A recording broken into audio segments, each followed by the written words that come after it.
Bisa dengar suara saya?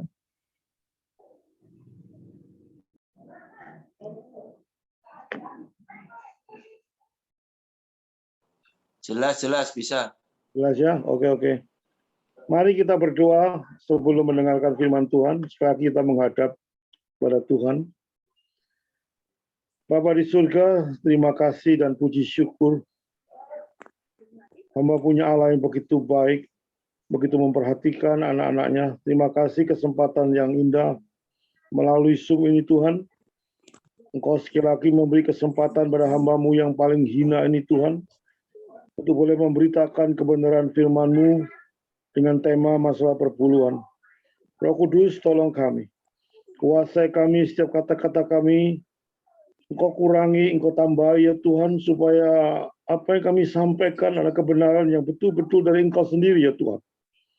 Bukan dengan karangan hamba, bukan dengan kepintaran hamba, tapi betul-betul hamba bicara ada berdasar kepada Alkitab Tuhan. Roh Kudus, tolonglah setiap anak-anak-Mu yang ada di Zoom ini pada saat mendengarkan kebenaran firman Tuhan.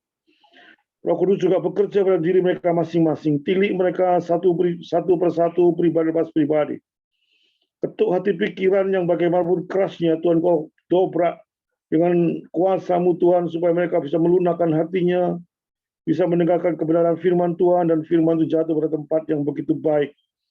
Sehingga mereka betul-betul mau dikoreksi oleh kebenaran firman Tuhan, dan juga mereka mempunyai damai sejahtera dan kekuatan dari Tuhan untuk menjadi pelaku-pelaku firman. Dengan juga hamba-Mu Tuhan, kiranya kuasa Tuhan menyertai kami dari awal, pertengahan, hingga akhir. Di dalam nama Tuhan Yesus, hamba berdoa dan mengucapkan syukur. Yang saya katakan, amin. Shalom, saudara.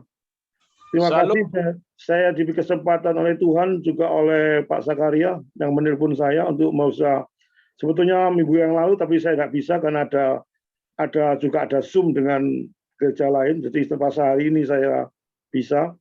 Saya membawakan dalam tema yaitu Yesus adalah imam besar untuk selamanya, itu subtemanya. Apakah perpuluhan masih berlaku hingga sekarang? Maaf, Pak Leman Handoko, maaf Pak, kalau ada volumenya agak dikencangin sedikit karena lumayan yang bertanya, suaranya katanya terlalu pelan. Oh, coba ya. Iya Pak, makasih Pak.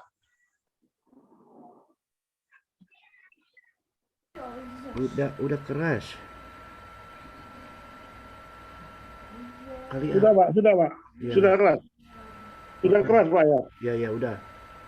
Sudah Pak ya. Sudah Pak. Sudah. Oke, thank you Pak. Saya pakai handphone soalnya. Saudara, mari kita langsung baca dalam kitab Ibrani 7, saudara. Ayat 11 sampai 28. Saya minta, ini karena ayat cukup panjang, sebetulnya saya akan membaca 1 sampai 28, tapi saya rasa panjang sekali, sehingga saya potong menjadi ayat 11 sampai 28, saudara. Saya minta mahasiswa atau siapapun juga bisa membaca ayat ini dengan keras, saudara. Saya akan mendengarkan juga. Ibrani 7 ayat 11 sampai 28. Mungkin mahasiswa yang suaranya kencang itu bisa membacakan ini. Ibrani 7, 11 sampai 28. STT mana STT? Elsana. Nggak ada Pak, hilang. Ya. Tidak ada. Nah ini siapa? GPL video. Lombok. Baik. Bapak bisa membacakan ya, Ibrani 7, 11 sampai 28. Pak Leman, berapa tadi Pak? Ibrani 7, 11 sampai 28, Pak. Atau Pak Mahmud sendiri membaca 11 sampai 28. Baik. Di sini Alkitab saya Ibrani 7 ayat 11. Berikutnya, Kristus adalah imam yang lebih tinggi daripada Harun. Ya. Baik, saya bacakan ya Bapak Ibu. Kami 3 sampai 28. Sampai 28, Pak. Andai kata oleh imamat Lewi telah mencapai kesempurnaan, Sebab karena imamat itu umat Israel telah menerima Taurat, apakah sebabnya masih perlu seorang lain ditetapkan menjadi imam besar menurut peraturan Melkisedek, dan yang tentang dia tidak dikatakan menurut peraturan Harun. Sebab jikalau imamat berubah dengan sendirinya, akan berubah pula hukum Taurat itu. Sebab ia yang dimaksudkan di sini termasuk suku lain. Dari suku ini tidak ada seorang pun yang pernah melayani di mezbah. Sebab telah diketahui semua orang bahwa Tuhan kita berasal dari suku Yehuda, dan mengenai suku itu Musa tidak pernah mengatakan suatu apapun tentang imam-imam. Dan hal itu jauh lebih nyata lagi jikalau ditetapkan seorang imam lain menurut cara Melkisedek, yang menjadi imam bukan berdasarkan peraturan-peraturan manusia, tetapi berdasarkan hidup yang tidak dapat binasa. Sebab tentang dia diberi kesaksian, engkau adalah imam untuk selama-lamanya. Menurut peraturan Melkisedek, memang satu hukum yang dikeluarkan dahulu dibatalkan, karena kalau hukum itu tidak mempunyai kekuatan dan karena itu tidak berguna. Sebab Taurat sama sekali tidak membawa kesempurnaan, tetapi sekarang ditimbulkan pengharapan yang lebih baik, yang mendekatkan kita kepada Allah. Dan sama seperti hal ini tidak terjadi tanpa sumpah, memang mereka telah menjadi imam tanpa sumpah, tetapi ia dengan sumpah diucapkan oleh dia yang berfirman kepadanya, Tuhan telah bersumpah dan ia tidak akan menyesal. Engkau adalah imam untuk selama-lamanya. Demikian pula Yesus adalah jaminan dari suatu perjanjian yang lebih kuat. Dan dalam jumlah yang besar mereka telah menjadi imam, karena mereka dicegah oleh maut untuk tetap menjabat imam. Tetapi karena ia tetap selama-lamanya, imamatnya tidak dapat beralih kepada orang lain. Karena itu ia sanggup juga menyelamatkan dengan sempurna semua orang yang oleh dia datang kepada Allah. Sebab ia hidup senantiasa untuk menjadi pengantara mereka. Sebab imam besar yang demikianlah yang kita perlukan, yaitu yang saleh, tanpa salah, tanpa noda, yang terpisah dari orang-orang berdosa dan lebih tinggi daripada tingkat-tingkat surga, yang tidak seperti imam-imam besar lain yang setiap hari harus mempersembahkan korban untuk dosanya sendiri, dan sesudah itu barulah untuk dosa umatnya, sebab hal itu telah dilakukannya satu kali untuk selama-lamanya ketika ia mempersembahkan dirinya sendiri sebagai korban. Ayat 28. Sebab hukum Taurat menetapkan orang-orang yang diliputi kelemahan menjadi imam besar, tetapi sumpah yang diucapkan kemudian daripada hukum Taurat menetapkan anak yang telah menjadi sempurna sampai selama-lamanya. Amin. Amin. Terima kasih Pak Makmur membacakan firman Tuhan yang cukup panjang. Saudara, kita memiliki pendahuluan, saudara. Saudara, apa yang dibicarakan atau diulas dalam perjanjian lama, saudara, itu pasti menuju pada tipe pada Yesus Kristus. Setelah Yesus Kristus datang ke dunia sebagai antitipe daripada perjanjian lama, secara otomatis hukum-hukum korban penyembelihan binatang dihapuskan. Dulu sebelum Yesus datang, untuk orang mengaku dosa di imam-imam Harun Levi dengan memotong sapi, memotong domba, memotong kambing. Setelah antitipenya datang, Yesus Kristus datang ke dunia untuk menebus dosa saudara saya, dia mati di kayu salib. Sekali penebusan itu, dengan datangnya Yesus dan mati di kayu salib, semua pengorbanan binatang sudah tidak berlaku lagi, saudara. Saudara, itulah tipe dan antitipe, saudara. Umpamanya saya gambarkan gini ya, supaya jelas, saudara, itu pendahuluan, supaya jelas kenapa tipenya tidak berlaku setelah antitipenya datang. Kenapa hukum untuk menyembelih binatang tidak berlaku setelah Yesus datang, saudara.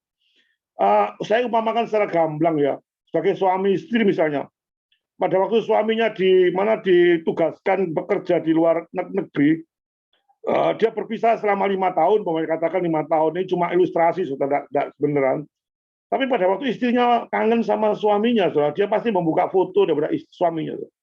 Istrinya lihat-lihat foto suaminya, dia bilang aku cinta, macam-macam, aku kangen, macam-macam. Fotonya dilihat, tipenya, anti-tipenya belum datang, anti-tipenya suaminya yang bekerja di Jepang itu. Setelah anti-tipenya suaminya itu kembali, setelah kontrak kerja itu habis, kembali ke istrinya, saudara. Istrinya sudah tidak perlu lagi lihat foto-foto, saudara.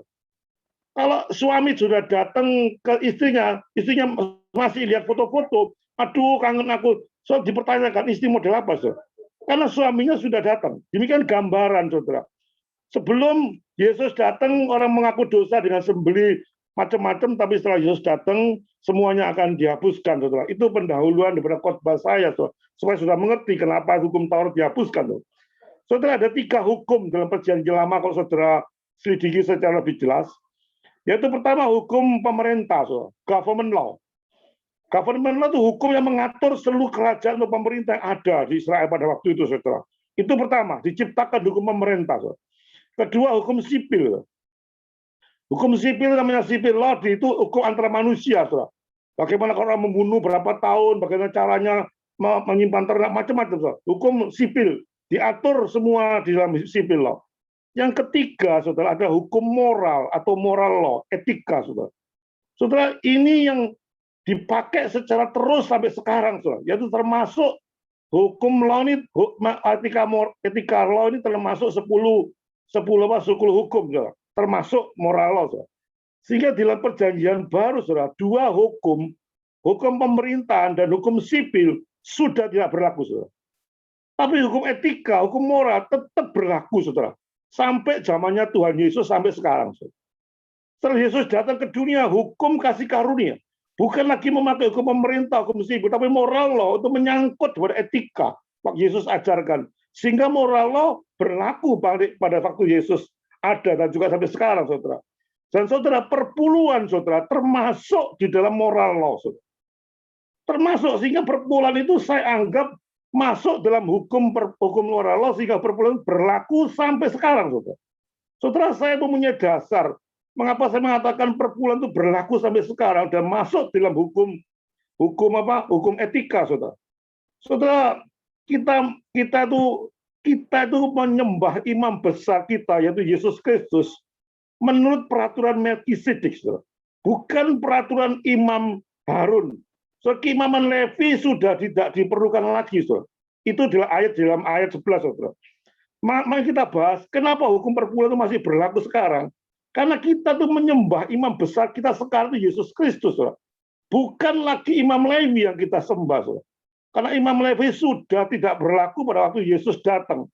Dia menjadi imam bukan dengan keturunan Harun. Dia menjadi imam karena peraturan dari Melkisedek, saudara. Sehingga beda, saudara. Perbedaan ini, saudara, sehingga saya anggap perpuluhan masih berlaku, saudara. Saudara, saya jelaskan ya, hari saya bicara mengenai imam besar kita, yaitu Yesus Kristus, saudara, yang lebih besar dan melebihi dari segala imam yang ada, saudara. Karena sifat pada Yesus adalah kekal untuk selama-lamanya, saudara. Saudara, mengapa demikian, saudara? Saya katakan kenapa Imam Levi tidak berlaku, yang berlaku sekarang adalah imam daripada Yesus Kristus, saudara. Saudara, kalau kita saudara membaca dalam kitab Ibrani 7, saudara, saya ayat per ayat nanti saya jelaskan secara eksposisi, saudara. Ibrani 7, 11, 14 dikatakan, karena itu, andai kata oleh imamat Lewi telah tercapai kesempurnaan.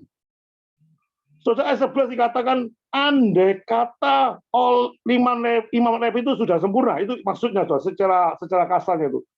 Andai kata Imam Levi itu sudah sempurna, nggak perlu lagi Yesus Kristus sebagai imam, saudara. Justru Ibrani bilang, justru Imam Levi ini tidak sempurna, sehingga Yesuslah menjadi imam yang sangat sempurna, menggantikan Imam Levi yang tidak sempurna, saudara. Saudara, sesuatu yang sempurna datang, otomatis yang tidak sempurna akan keluar, saudara. Saudara, itulah kenapa sampai Yesus mengatakan saya imam besar. Karena Levi tidak mencapai kesempurnaan, karena tidak bisa mencapai, saudara. Tidak bisa mencapai hal-hal yang diinginkan oleh Yesus Kristus. Saudara. Semua itu sehingga datanglah imam Yesus Kristus. Saudara. Setelah penulis Ibrani juga menekankan, saudara, keunikan Yesus sebagai imam besar kita yang jauh melebihi semua imam, saudara. Dan imam besar yang pernah melayani ibadah bangsa Israel itu berdasarkan Taurat Musa, saudara. Jauh lebih besar. Imam Yesus jauh melampaui imam yang seluruh yang ada di imam Israel yang pada waktu itu dia melayani di dalam Taurat Musa, saudara. Saudara, imamat penulis Ibrani juga berpendapat, saudara. Ini saya berdasarkan Ibrani, saudara, bahwa keimaman Levi sekalipun berguna, saudara. Katakan sekalipun, dikatakan Ibrani, keimaman Levi sekalipun berguna dalam ibadah Israel, tapi tidak cukup, saudara. Imamat Levi, sekali lagi saya katakan, tidak sempurna, saudara. Oleh karena kalau imamat Levi tidak sempurna, maka imamat Yesus Kristus diperlukan untuk menyediakan seorang imam yang sempurna bagi bangsa Israel. Saudara, kita analogikan seperti gini lah gampangnya, saudara. Kalau orang berbuat baik sekalipun, tidak mungkin sempurna. Tidak ada satu orang pun di dunia ini sempurna, hanya Yesus Kristus. Kalau ada orang berpendapat hanya dengan perbuatan baik masuk ke surga, tidak mungkin karena tidak ada orang yang sempurna. Oleh karena itu Tuhan tahu kalau itu tidak sempurna, makanya dia datang ke dunia untuk menebus dosa saudara-saudara saya. Yang sesuatu tidak mungkin saudara lakukan, Tuhan Yesus lakukan dengan mati di kayu salib untuk menebus dosa saudara saya.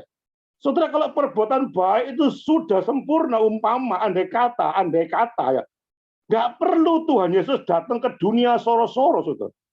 Dan kita nggak perlu menginjili banyak orang, saudara. Ngapain kita menginjili banyak orang?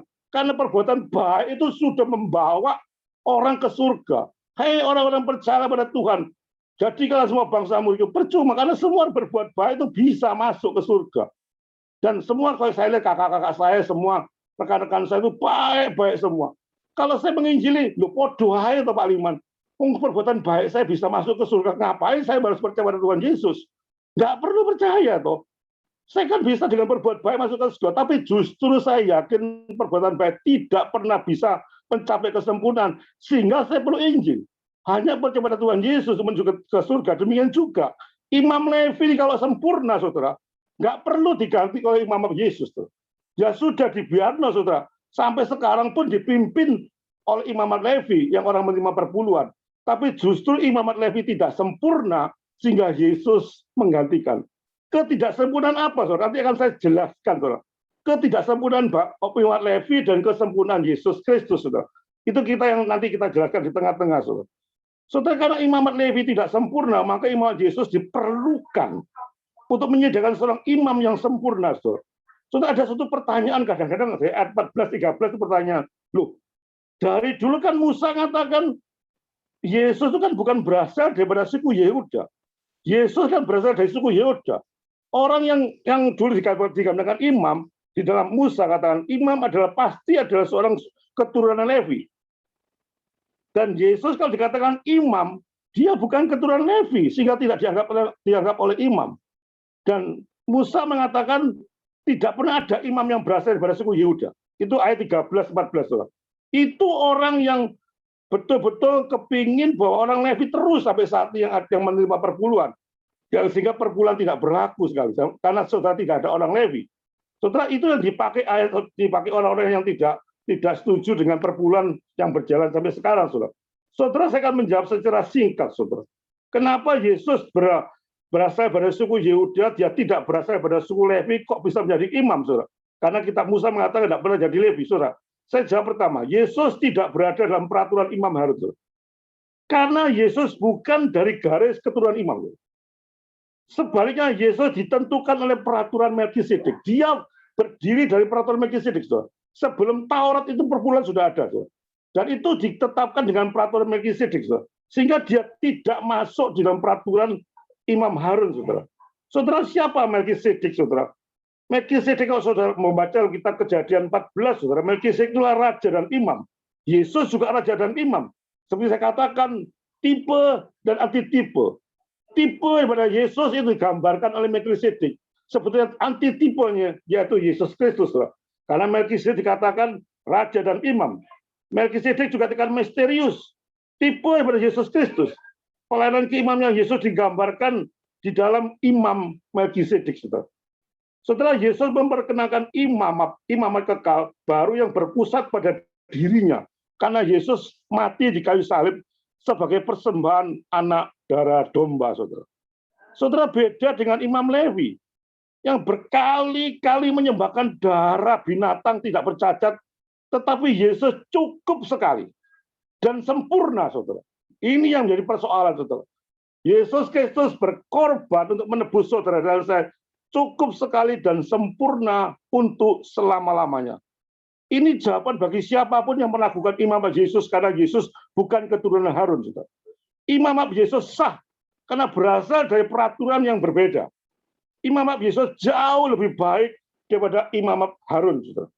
Sehingga saudara harus tujuannya pada imamat Yesus, bukan pada imamat Harun yang tidak sempurna, saudara. Karena Yesus satu kali berkorban di kayu salib untuk selama-lamanya. Tidak seperti bangsa Levi yang berkali-kali, saudara.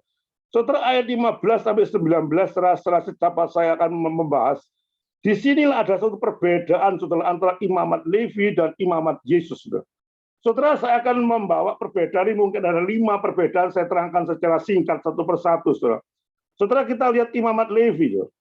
Kalau sudah membaca ke satu perbedaannya ya, imamat Levi saya bahas dulu, saudara. Taurat. Saudara, kalau membaca dalam Nehemia 7, coba saudara kata sendiri, saudara baca sendiri, Nehemia 7 ayat 63 sampai 65, saudara. Seorang imam Levi itu baru boleh bertugas jika ia dapat membuktikan bahwa dirinya itu berasal dari keturunan Levi. Kalau tidak keturunan Levi, tidak boleh menjabat, saudara. Itu peraturan yang sangat ketat dalam Taurat, Nehemia 7, 63 sampai 65.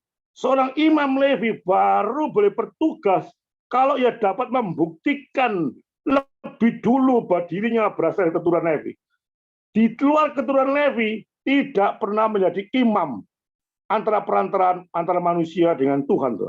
Saudara, di dalam Taurat Yesus Kristus bedanya, saudara, satu, di dalam Ibrani 7 ayat 16, imamat Yesus tidak berdasarkan garis keturunan, saudara.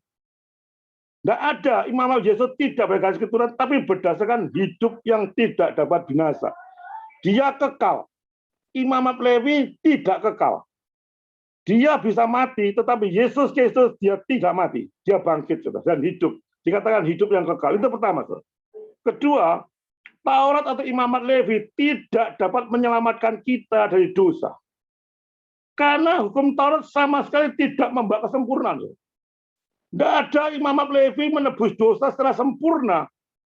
Tidak ada menyelamatkan kita pada dosa secara sempurna, karena memang dia tidak sempurna. Bagaimana dia orang yang berdosa menyelamatkan orang yang berdosa? Maling tidak maling istilahnya. Tidak bisa diselamatkan orang tidak sempurna menyelamatkan orang tidak sempurna. Bagaimana menyelamatkan orang sempurna? Justru orang sempurna menyelamatkan orang tidak sempurna. Dan Yesus yang berbeda kedua ayat 17 mengatakan, dengan kebangkitannya yang sempurna dan mulia, kehidupan Yesus tidak dapat diakhiri dan tidak dapat binasa. Dia menebus dosa dengan pengorbanan yang sempurna di kayu salib.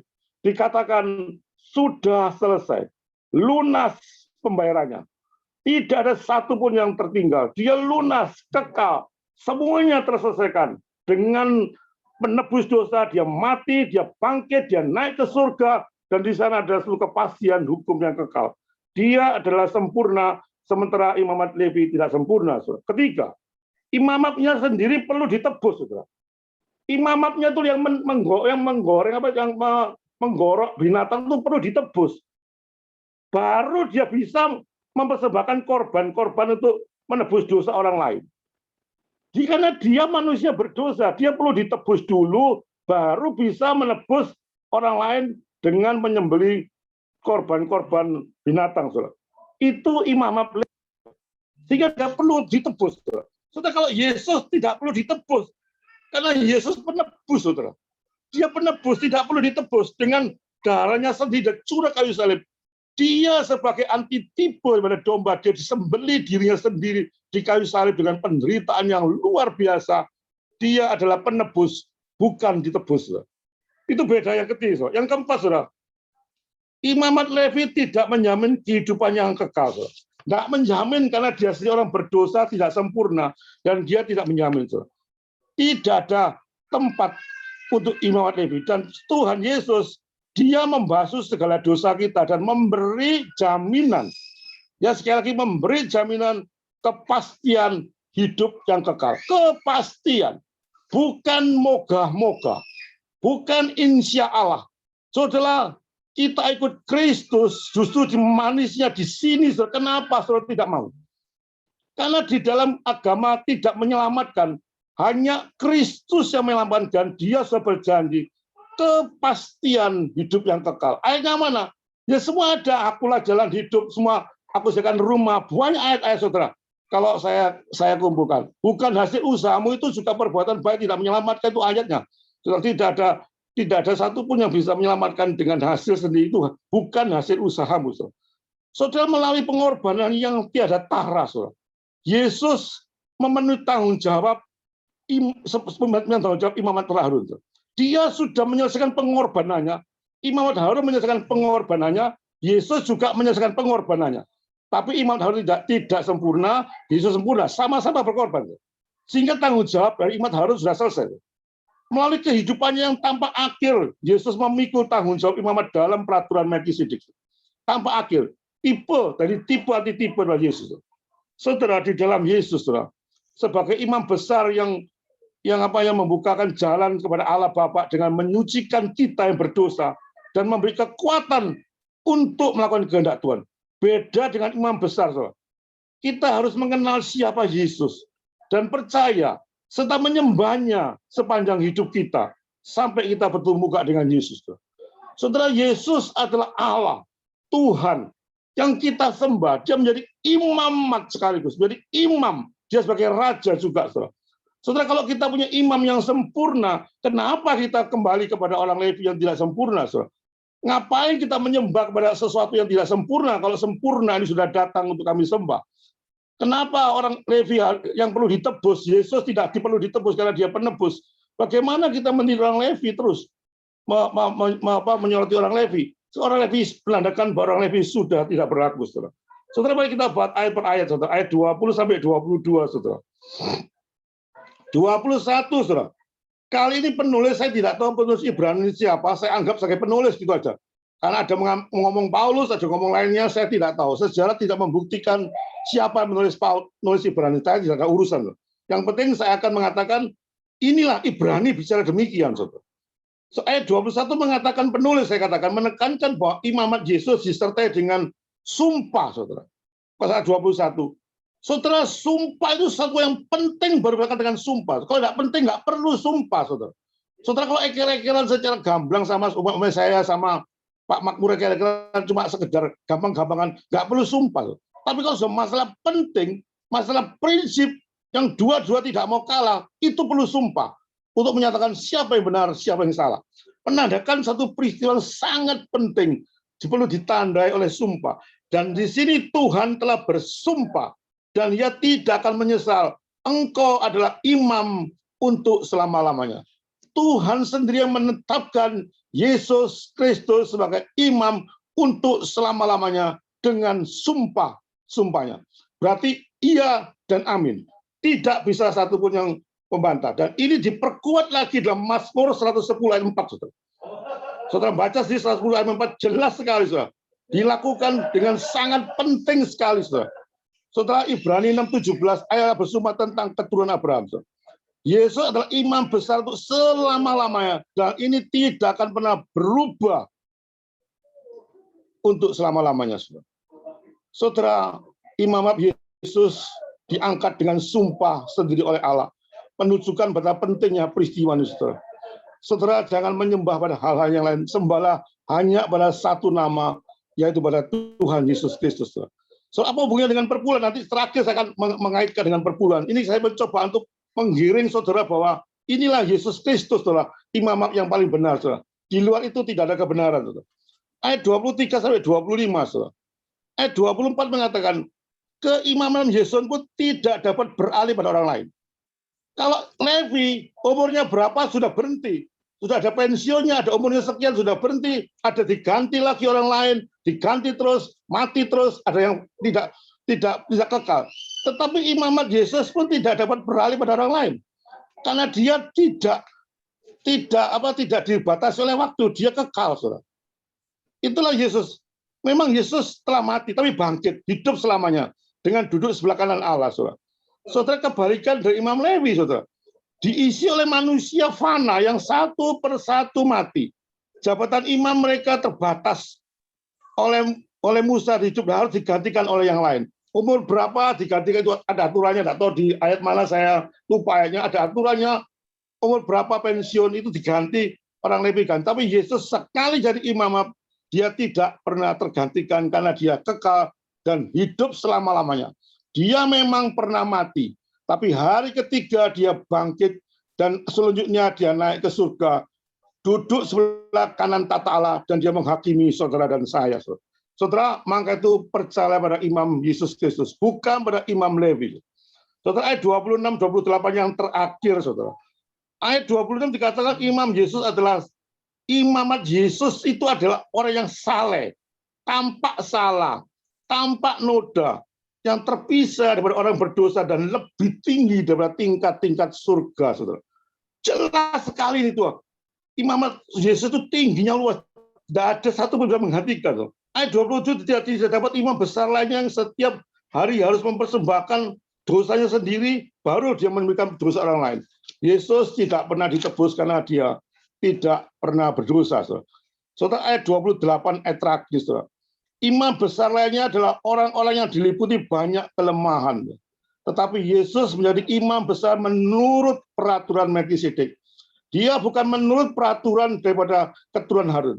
Dia beda. Sehingga kita bisa sah mengatakan bahwa Yesus menjadi imam besar kita melalui peraturan Melkisedek dan disertai oleh sumpah ilahi.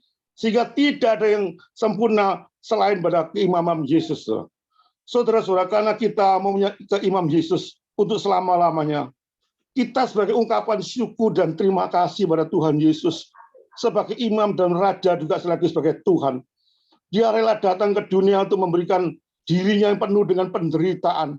Dia selama hidupnya tidak pernah enak. Terus mengalami penderitaan, dia dicambuk, dia dihina, difitnah, diludahi, dan pada puncak terakhir dia berkorban di kayu salib dengan darahnya sendiri. Untuk siapa itu? Saudara? Untuk menebus dosa saudara dan saya. Yang sebetulnya saudara dan saya itu semuanya masuk neraka semuanya, yang tidak akan pernah mampu masuk satu surga. Tapi dengan kedatangan Yesus Kristus, kita dimampukan, kita diganti, saudara. Kita telah lunas dibayar, dan kita berhak untuk masuk pada surga. Saudara, untuk ungkapan syukur kita pada Tuhan Yesus sebagai Tuhan dan Juru Selamat, dia sebagai pencipta, saudara. Saudara, apa yang harus kita persembahkan pada Tuhan? Yaitu perpuluhan, saudara. Salah satu ada perpuluhan, saudara. Perpuluhan itu ungkapan terima kasih. Seperti saya sudah selamat, di mana dikatakan kerjakan keselamatanmu, Pak Liman. Ya, saya pasti membuat sesuatu perbuatan yang baik untuk ungkapan syukur kepada Tuhan. Bahwa saya sudah ditebus, sudah dipilih oleh Tuhan, dan ungkapan itu saya buktikan dengan satu perbuatan-perbuatan yang menyenangkan hati Tuhan. Demikian juga dengan perpuluhan, saudara. Sebagai ungkapan syukur Yesus sebagai imamat, sehingga perpuluhan itu berlaku sampai sekarang karena kita menyembah Yesus sebagai imam dan raja. Sehingga perpuluhan itu harus dikatakan apa Pak Liman, perpuluhan itu wajib? Tidak wajib, tapi harus, saudara. Beda wajib dengan harus. Harus dilakukan. Saudara, kalau saudara tidak memberikan perpuluhan pada Tuhan Yesus, saudara pencuri uang Tuhan. Itu tegas, banyak ayat mengatakan demikian, saudara. Perpuluhan harus dilakukan dengan serius, saudara. Sungguh-sungguh, saudara. So, di mana perpuluhan saudara? Saudara ini coba sebagai tambahan. Kalau saudara mengatakan di mana perpuluhan itu kami sembahkan, saudara pilihlah gereja yang betul-betul sistem keuangan yang baik. Saudara-saudara punya uang, harus hati-hati. Ini bukan uang saudara. Semua yang saudara dapatkan dari pekerjaan saudara, yakin itu bahwa uang Tuhan. 100% uang Tuhan. Tidak ada satupun uang saudara. Sehingga kalau saudara dititipi oleh Tuhan uang, saudara harus mengeluarkan uang itu secara hati-hati. Termasuk perpuluhan. Memberikan perpuluhan itu dengan sangat hati-hati. Pada gereja-gereja yang suka kurang ajar, saudara, perpuluhannya diambil pendeta sendiri, pendetanya menjadi orang yang luar biasa enaknya. Naik Ferrari, naik naik Cadillac, main mobil 10 miliar, sehingga per bulan kita diamburadulkan dengan sesuatu keadaan yang tidak baik. Saudara, kita ikut andil berdosa. Kalau kita sudah tahu pendeta itu kurang ajar, saudara, kita supply terus dengan perbulan, saudara. Kita membuat pendeta itu makin berdosa pada Tuhan, dan kita andil dalam dosa itu, saudara. Hati-hati, jangan sembarangan. Ada orang mengatakan, itu uang-uangku Pak Liman. Terserah pendeta itu mau diapakan, pokoknya saya sudah per bulan katanya harus. Sudah saya berikan per bulan dengan rela. Terserah pendeta itu mau dipakai apa, tidak bisa, saudara-saudara berpikir demikian.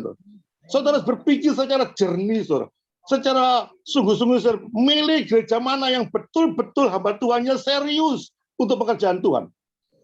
Bagaimana sistem keuangannya beres. Pendeta itu tidak pernah korupsi, pendeta tidak pernah memakan uang per bulan saudara dengan begitu enaknya, saudara. Saudara betul-betul sangat disungguh-sungguh dipikir sebelum saudara memberikan per bulan pada gereja. Oleh karena itu pilihlah gereja yang tepat, saudara. Di mana ada makanan rohani yang sehat, juga sistem keuangan yang sehat, sehingga pada waktu saudara memberikan per bulan dengan rela, ya, bahwa per bulan digunakan oleh hamba Tuhan dengan tanggung jawab di hadapan Tuhan. Sehingga semuanya ujung-ujungnya semuanya itu memuliakan Tuhan. Jangan anggap saudara per bulan uang saudara, uangku sendiri. Opo tak pakai bagaimana? Aku mau sumbang gereja mana? Saudara jangan pernah memikir itu uang saudara. Itu uang Tuhan.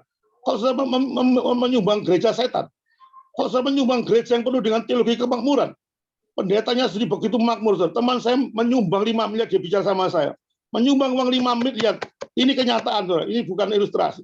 Besoknya pendeta itu langsung seminggu lagi beli motor Ferrari. Ngamuk teman saya. Ngapain lu ngamuk? Lu kan sudah mikir bahwa pendeta itu mengawur untuk memberikan. Kamu kalian beri. Itu kan terserah pendeta, tidak bisa. Karena kamu kok ngamuk. Saudara kita pikir, saudara, di mana arahnya untuk gereja mana yang betul-betul pendeta itu tidak. Kalau saudara pendeta itu diberikan uang dengan sistem amburadul, bejat saudara, pasti bejat saudara. Keturunannya juga bejat semua saudara. Hati-hati dengan uang saudara. Jangan main-main dengan keuangan saudara. Keuangan membuat saudara cinta pada Tuhan. Kalau saudara menggunakan keuangan dengan hati-hati dan serius dan tanggung jawab dengan Tuhan, gereja itu makin berkembang. Ada pekerjaan Tuhan yang nampak. Itu saudara supply per bulan. Keharusan. Saudara bagaimana memberikan per bulan? Ya berikan kepada gereja yang betul-betul harus kepada gereja. Tidak kepada orang lain. Tidak kepada orang sakit, orang apa tidak. Saudara per bulan harus ditaruh di rumah perbendaharaan. Tetapi saudara harus memilih rumah perbendaharaan itu digambarkan gereja saat ini harus memilih gereja yang tepat, saudara. Saudara mau hal-hal yang lain, itu dari 90% saudara bisa lakukan untuk menyumbang orang sakit, menyumbang yatim piatu, menyumbang janda-janda, itu dilakukan dengan persembahan, bukan perpuluhan.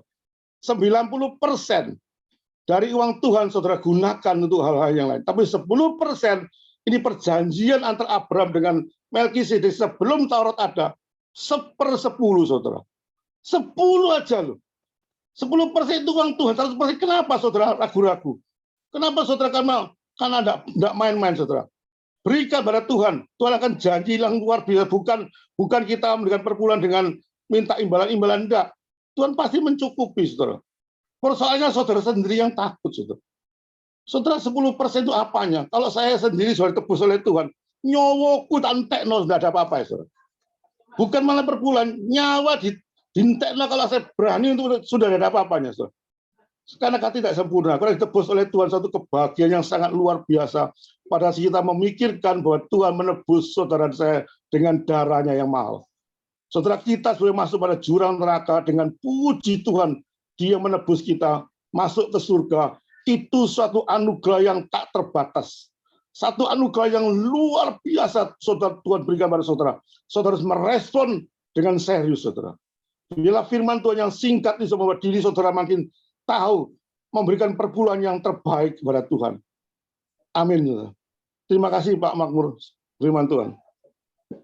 Terima kasih atas firman yang dijabarkan hambanya. Dan ini ya silakan minum dulu hambanya. Silakan. Nah, sebentar Pak Roni nanti bertanya Pak supaya Iya, sebentar Pak, sebentar. Saya Suaranya kok beritahu. kurang besar Pak ya? Ya Pak. Suaranya kurang besar Pak ya? Sudah bagus Pak, sudah. Enggak, Suaranya. Pak Makmur ke saya. Pak Makmur ke saya kok kurang besar ya? Oh iya. Iya. Oh iya.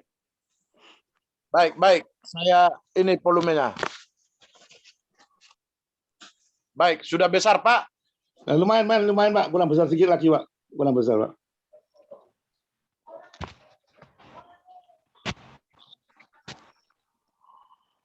Sudah Pak, sudah jelas. Sudah Pak. Suara Bapak Baik. mantap. Bapak Ibu yang terkasih, jadi yang di sini Ibrani 7 ayat 11. Jadi dalam perikopnya ayat 11 itu Kristus adalah imam yang lebih tinggi daripada Harun. Ya Bapak. Yang pertama-tama bahwa yang lebih tinggi penyelamat ya Kristus. Perpenuhan. Ya Bapak Ibu ya. Ya Pak Lemon ya. Pak Lemon Handoko. Ya. Jadi dua kriteria besar yang bisa dipertanyakan ya Pak ya, tentang penyelamat ya dan tentang perpuluhan ya Pak ya. Iya Pak. Baik. Ya, baik. Terima kasih. Jadi yang pertama pertanyaan dulu Pak ya dari jemaat Pak. kita ya. Iya Ini Pak. kita firman Bapak Ibu ya. Jangan ada keluar pertanyaan kita ataupun kesaksian kita, jangan ada yang keluar daripada Alkitab. Ya. Dari tema, dari teks jangan ada yang keluar Bapak Ibu karena di sini bukan perdebatan. Di sini ya Bapak Ibu ya, di sini sharing kita, sharing firman Tuhan. Bila mana tadi kan sempat putus-putus ya.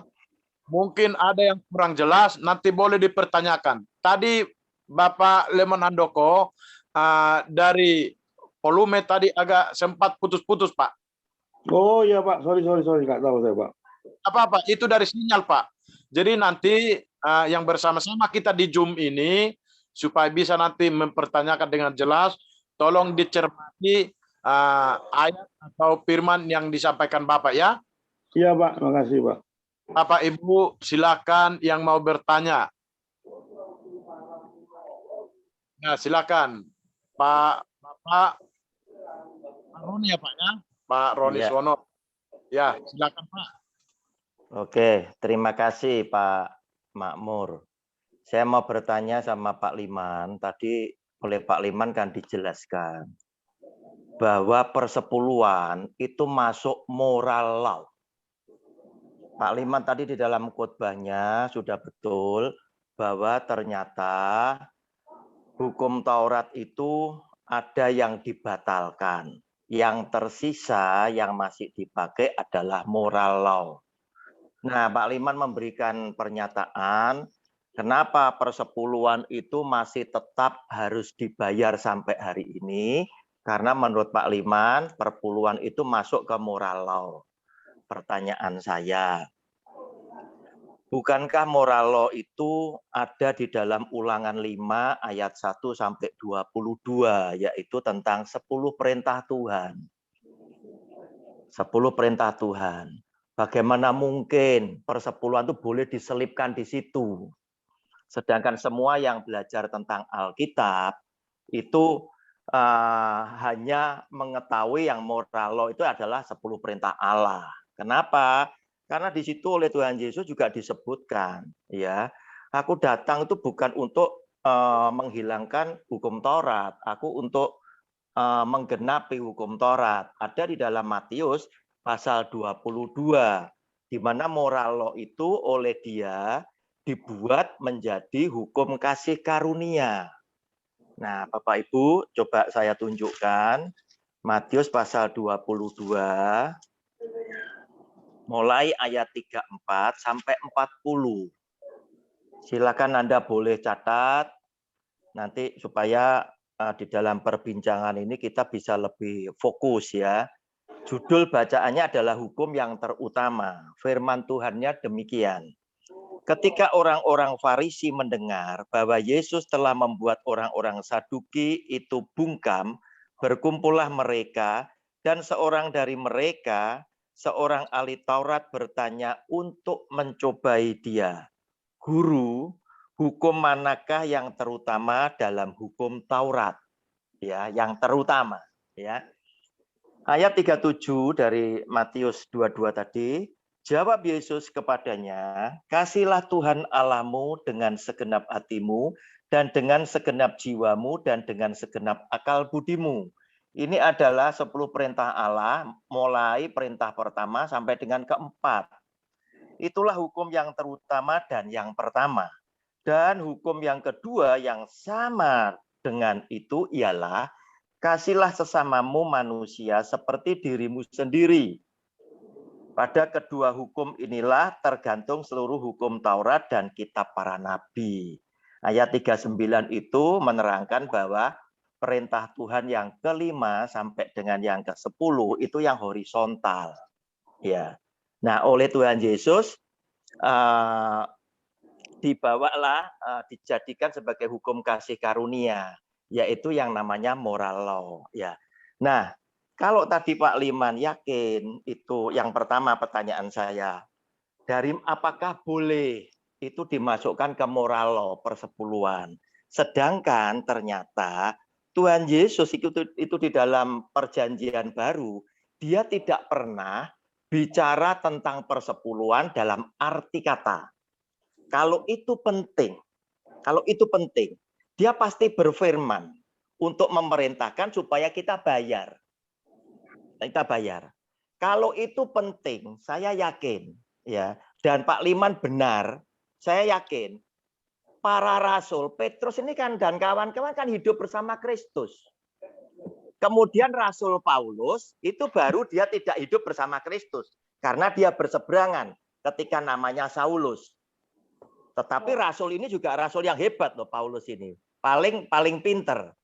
Artinya kalau Pak Liman ini pandangannya Pak Liman ini benar, pastilah para rasul juga akan memerintahkan kepada jemaatnya, kamu harus berterima kasih.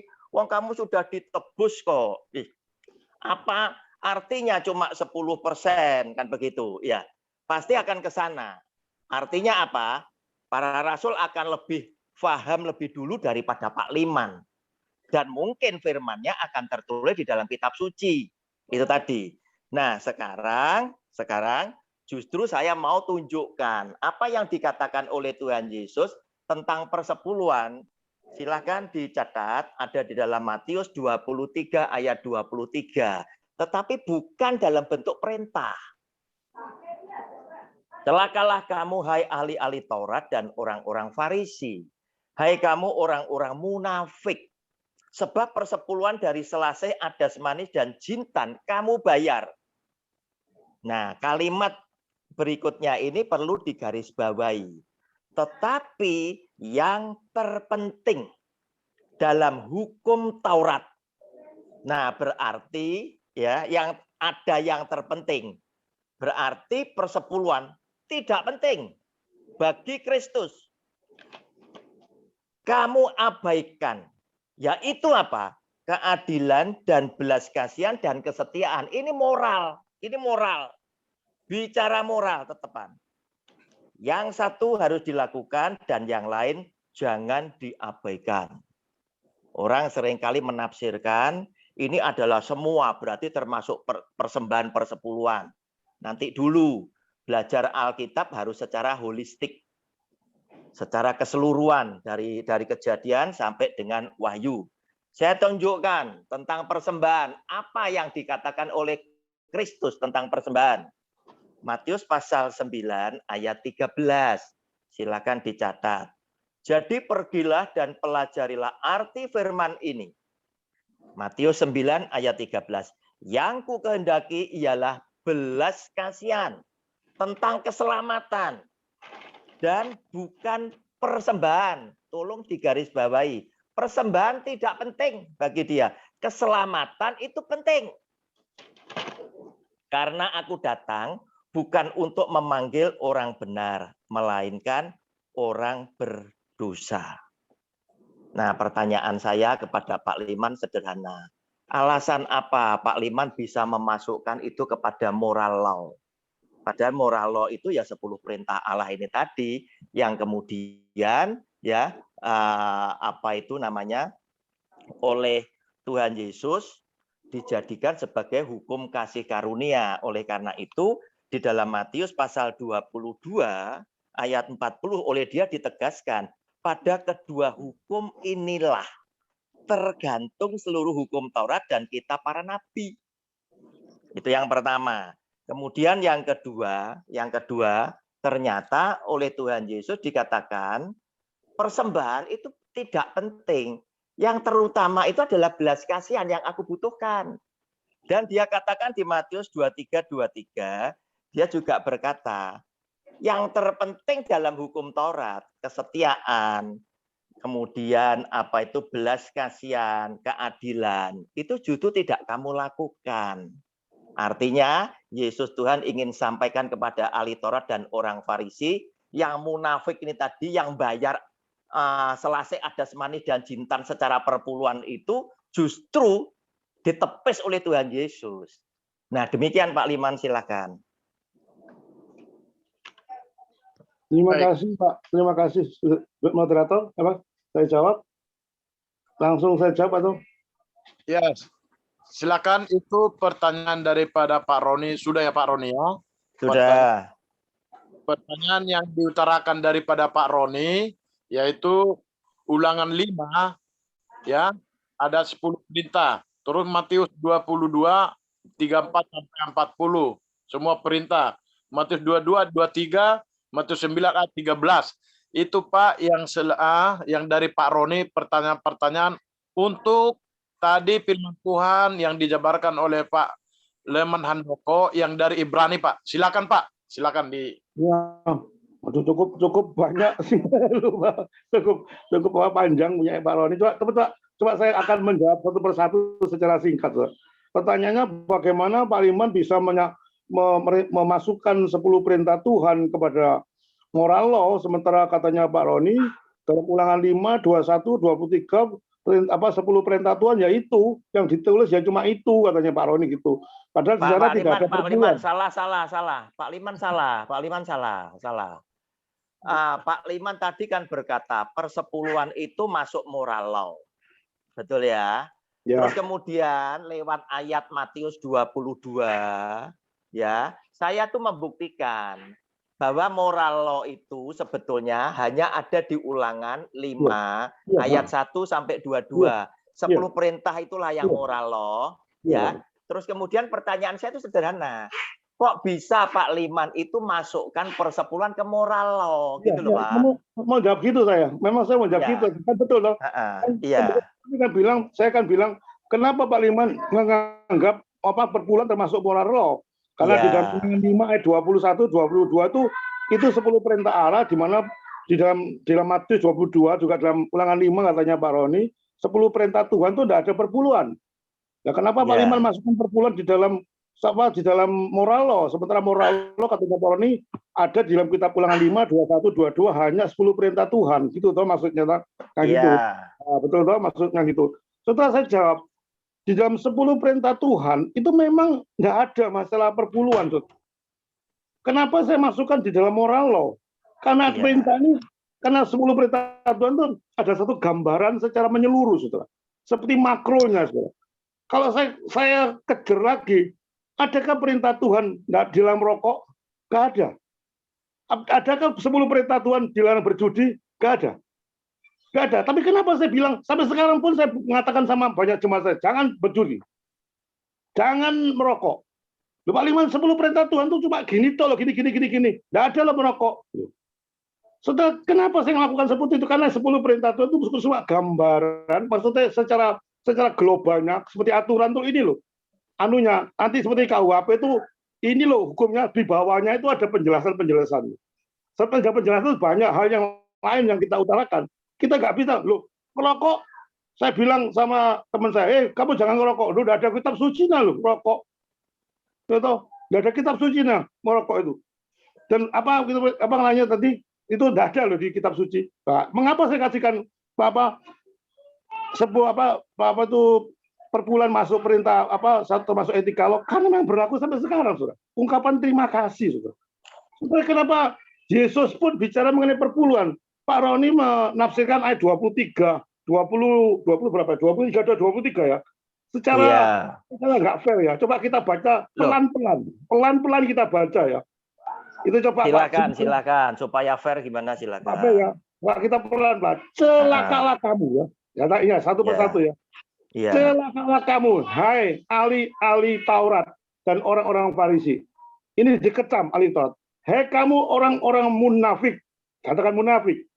Sebab persepuluhan dari Selasi itu yang sangat kecil-kecil. Persepuluhan dari Selasi, adas manis dan jintan kamu bayar. Kamu itu hebat perpuluhannya. Itu istilah kasarnya Pak Roy, betul apa enggak? Dia ngomong sama ahli Taurat, kamu itu hebat. Kamu dari Selasi sedikit saja kamu perpuluhan, kamu perhitungkan. Dan kamu bayar itu. Itu hebat itu. Tetapi, katanya itu pertama kamu jangan mengecam. Ya. Kamu itu orang Farisi, orang munafik, sebab persepuluhan dari Selasi, adat kobat. Tetapi yang terpenting, gitu. Nah, yang terpenting itu. Coba pelan-pelan kita baca. Tetapi yang terpenting dalam hukum Taurat, kamu abaikan. Yaitu keadilan dan belas kasihan dan kesetiaan. Kamu ngasih perpuluhan hebat. Tapi sementara kamu nggak adil. Kamu memeras orang, kamu ngantemi orang, kamu mukul, itu kasarnya. Tetapi yang penting itu hukum Taurat itu kamu abaikan. Sementara perpuluhan itu kayak ini aku bayar perpuluhan tak bayar kabeh. Sementara kamu berbuat sesuatu yang tidak pantas. Ya. Keadilan, belas kasihan nggak ada. Janda kok makan katanya di dalam Taurat lagi. Kamu di dalam situ, celakalah kamu ahli Taurat orang Farisi. Kamu orang munafik, sebab kamu mengarungi lautan, menjelajah daratan untuk berkesatu orang saja. Tapi kamu sih menjadikan dia neraka. Dia mengandungkan orang tapi dia mengandungkan neraka. Ada banyak celaka kamu orang Farisi, pintu-pintu kerajaan di depan orang kamu tutup, kamu rintangi. Yesus ini mengecam ahli Taurat. Perpuluhan kamu bayar dengan teliti, tapi yang terpenting dari hukum Taurat kamu abaikan, yaitu keadilan, belas kasihan dan kesetiaan. Ini yang menjadi kuncinya, Pak Roni. Yang satu itu apa? Menyangkut perpuluhan, toh. Yang satu harus dilakukan. Nah, coba toh.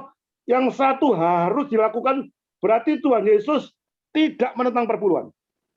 Dikatakan ini perintah loh. Yang satu harus dilakukan. Coba fair, Pak Makmur, coba yang kita lihat di sini secara fair. Yang satu itu menuju kepada orang Farisi yang memberikan perpuluhan. Kamu Selasi, adas manis, jintan kamu bayar. Yesus berkata, coba kita buka pikiran secara sederhana, nggak perlu banyak mikir. Yang satu harus dilakukan dan yang lain jangan diabaikan. Saudara, perpuluhan itu lo Taurat laku no. Tapi kamu tuh juga tidak boleh begini. Itu maksudnya Tuhan. Jadi bukan yang terpenting yang dijadikan masalah. Yang terpenting itu bukan itu maksudnya secara, tetapi itu kebalikan daripada pertama, saudara. Maksudnya Yesus ngelekno gitu, bahasa Jawanya itu kamu itu kok ya sombong setengah mati ngasih konco nyojia konco jutaan, ngasih orang jutaan. Yalah orang tuamu sakit gak mau hitung. Yalah kamu janda utang titik mau peres, itu maksudnya saudara, secara kasaran kalau diaplikasikan dengan sehari-hari. Tetapi Yesus mengatakan yang satu kamu lakukan, perpuluhan itu tetap lakukan, tapi yang satu juga perhatikan. Itu menurut tafsiran saya, sehingga Yesus pun tidak menghentikan perpuluhan. Perpuluhan harus dilakukan. Dan kalau penting, kenapa satu kali? Katanya banyak, kenapa penting satu kali? Saudara, bukan berarti satu kali itu tidak penting, saudara. Bukan berarti buahnya ayat yang mengatakan jangan bohong, jangan bohong. Nanti Alkitab ini penuh dengan perpuluhan, saudara. Banyak hal yang diperbahas, saudara. Cukup sekali itu kalau firman Tuhan, ya dan amin. Saudara nggak perlu sekali, 2 kali, 10 kali. Saudara. Sekali sudah cukup untuk saudara lakukan. Saudara. Oke, Pak Liman, sebentar. Sudah. Saya tadi ada kaitkan dengan Matius 9:13, Pak Liman. Oke, ya, nanti enggak, tak jelaskan dulu ya. Jadi tafsiran Pak Liman, yang satu harus dilakukan, yang lain jangan diabaikan. Tafsiran Pak Liman, saya setuju. Berarti persepuluhan, keadilan, belas kasihan, kesetiaan, laku no kabeh, ya. Tetapi saya akan berkata, orang belajar Alkitab harus secara keseluruhan supaya ketika kita menafsirkan ketemulah benang merah yang sebenarnya. Di Matius 9 ayat 13 itu memberikan Susah, cukup Pak Roni 23 penafsirannya cukup jelas. Saya tanya Loh, dulu. loh, saya setuju dengan Pak Liman, setuju. Oke. Sekarang Setuju ya.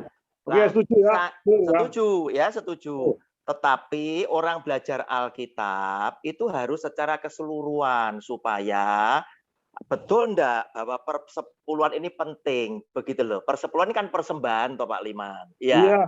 Persembahan kan. Nah, Oh, bukan. Persepuluhan bukan persembahan, Pak. Bukan. Loh, Beda. lah itu kan persembahan persepuluhan toh Pak. Ya, Coba. persepuluhan beda dengan persembahan secara letternya bukan Oke, sekarang Pak Liman buka aja Ulangan 26. Nggak mau terkantong itu lagi. Ini Matius 9 coba kita fokuskan ke Matius 9. Enggak. Saya buktikan dulu kalau persepuluhan itu persembahan. Kalau Pak Liman ngomong bukan persembahan. Peserta Zoom ini bingung semua, Pak. Loh, maksudnya Bingung. bukan persembahan. Memang ada persembahan, tapi perpuluhan itu sendiri, Pak. Di dalam gereja itu ada kotak perpuluhan sendiri, ada persembahan sendiri. Oke, ya sudah. Tapi secara keseluruhan semua persembahan, Pak. Gitu Lah, loh, maksudnya persembahan gitu. toh. Iya, Katanya, maksudnya Pak. bukan secara letterlek gitu loh maksudnya. Saya maksudkan, ngerti maksud saya. Semua itu persembahan, tapi di dalam gereja itu seringkali perpuluhan dibuat kotak sendiri. Loh, lah, ya namanya persembahan persepuluhan. Ya, oke lah, katakan persembahan lah. Oke lah. Ya, Oke. Nggak nyangkal persembahan. Oke lah, kita setuju persembahan. Ya.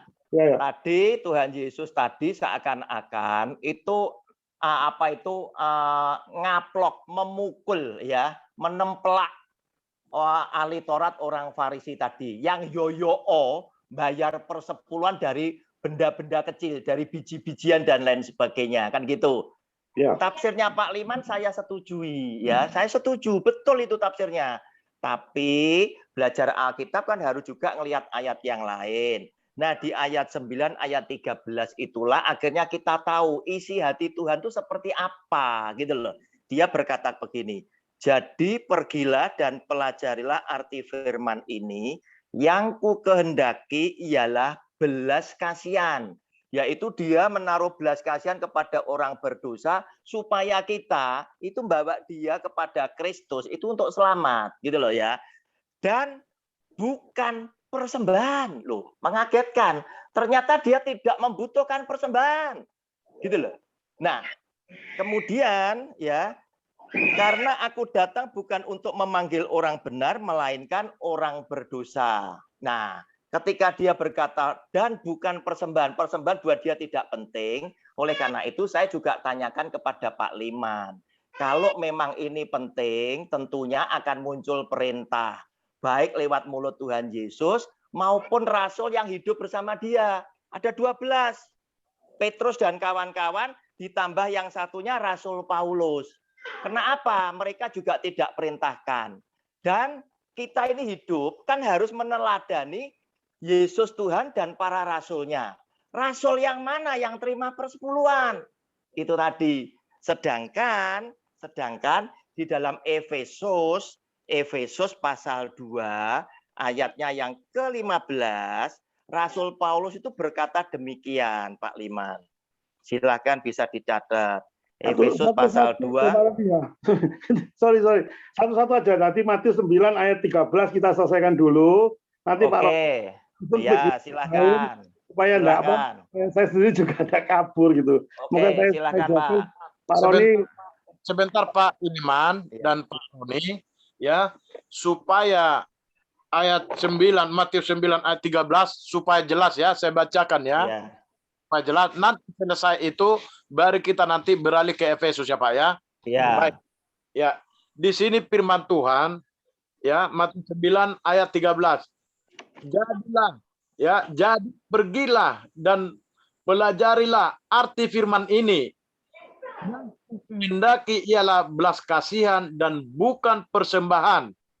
Koma ya Bapak ya, karena aku datang bukan untuk memanggil orang benar, melainkan orang berdosa. Jadi ini firman Tuhan Matius 9 ayat 13. Sudah Pak, sudah ngerti saya Pak. Oke, saya akan jawab Pak Makmur ya. Pak Baik. Roni itu bilang kalau nafsikan ayat harus melihat ayat yang lain. Wah, itu saya setuju, Pak. Itu di dalam doktrin namanya scripture interpret scripture, Pak. Satu ayat tidak boleh digagalkan dengan ayat yang lain. Tapi kesalahannya Pak Roni yang fair, Pak, sih diskusi, Pak, ya, tidak boleh saling kesalahannya dia mencopot ayat, Pak, bukan secara keseluruhan. Gitu, dia mengkaitkan dengan mencopot ayat. Dia mencopot ayat Matius di 9:13. Jadi pergilah dan pelajarilah arti firman ini. Yang ku kehendaki ialah belas kasihan dan bukan persembahan. Akhirnya Pak Roni membuat kesimpulan, loh ini loh persembahan tidak penting. Nah gitu kan ceritanya itu, tidak penting, persembahan tidak penting, yang penting itu belas kasihan. Karena dikehendaki itu belas kasihan dan bukan persembahan. Itu maksud Pak Roni gitu. Tapi coba katakan konteksnya, Pak. Konteksnya itu apa? Tuh? Kalau orang nembak itu sasarannya apa, Pak? Sasarannya dulu itu apa? Kalau nembak sasarannya ngawur, akibatnya juga ngawur tuh. Coba konteksnya tuh Matius pemungut cukai mengikut Yesus. Kita bahas ayat 9, Pak. Sampai selesai, Pak. Kita baru tahu, oh Yesus mengatakan ini arahnya ke sini, ke Wonokromo, bukan ke Perak gitu maksudnya. Itu maksud saya gitu, Pak. Coba ayat 9 ya. Setelah Yesus. Oke, saya jelaskan, Pak ya. Coba kita baca secara keseluruhan, bukan 13 saja, Pak ya. Karena kalau kita coba 13 jadi bias, Pak. Kita bahas Matius 9 itu konteksnya Matius pemungut cukai mengikut Yesus. Itu konteksnya, Pak. Ingat, Pak. Bukan konteks persembahan, bukan konteks perpuluhan. Konteksnya adalah Matius pemungut cukai. Ini di back lagi dengan Markus 2 maupun Lukas 5. Setelah Yesus pergi dari situ, jadi ada orang ngumpul sebukan ayat sebelumnya, ia melihat seorang yang bernama Matius duduk di rumah cukai. Pemungut cukai Matius ini. Lalu ia berkata kepadanya, Yesus berkata pada pemungut cukai, ikutlah aku. Maka berdirilah Matius, lalu mengikut dia. Kemudian ketika Yesus makan di rumah Matius, datanglah banyak pemungut cukai dan orang berdosa, dan makan bersama-sama dengan dia dan murid-muridnya. Pada waktu orang Farisi melihat hal-hal itu, berkatalah mereka kepada murid-murid Yesus, ngomong sama Yesus. Waktu Yesus makan di rumah pemungut cukai, karena pemungut cukai itu tobat ikut Yesus, orang Farisi ngomong kepada muridnya, mengapa gurumu makan bersama-sama dengan orang pemungut cukai dan orang berdosa? Ngamuk orang Farisi.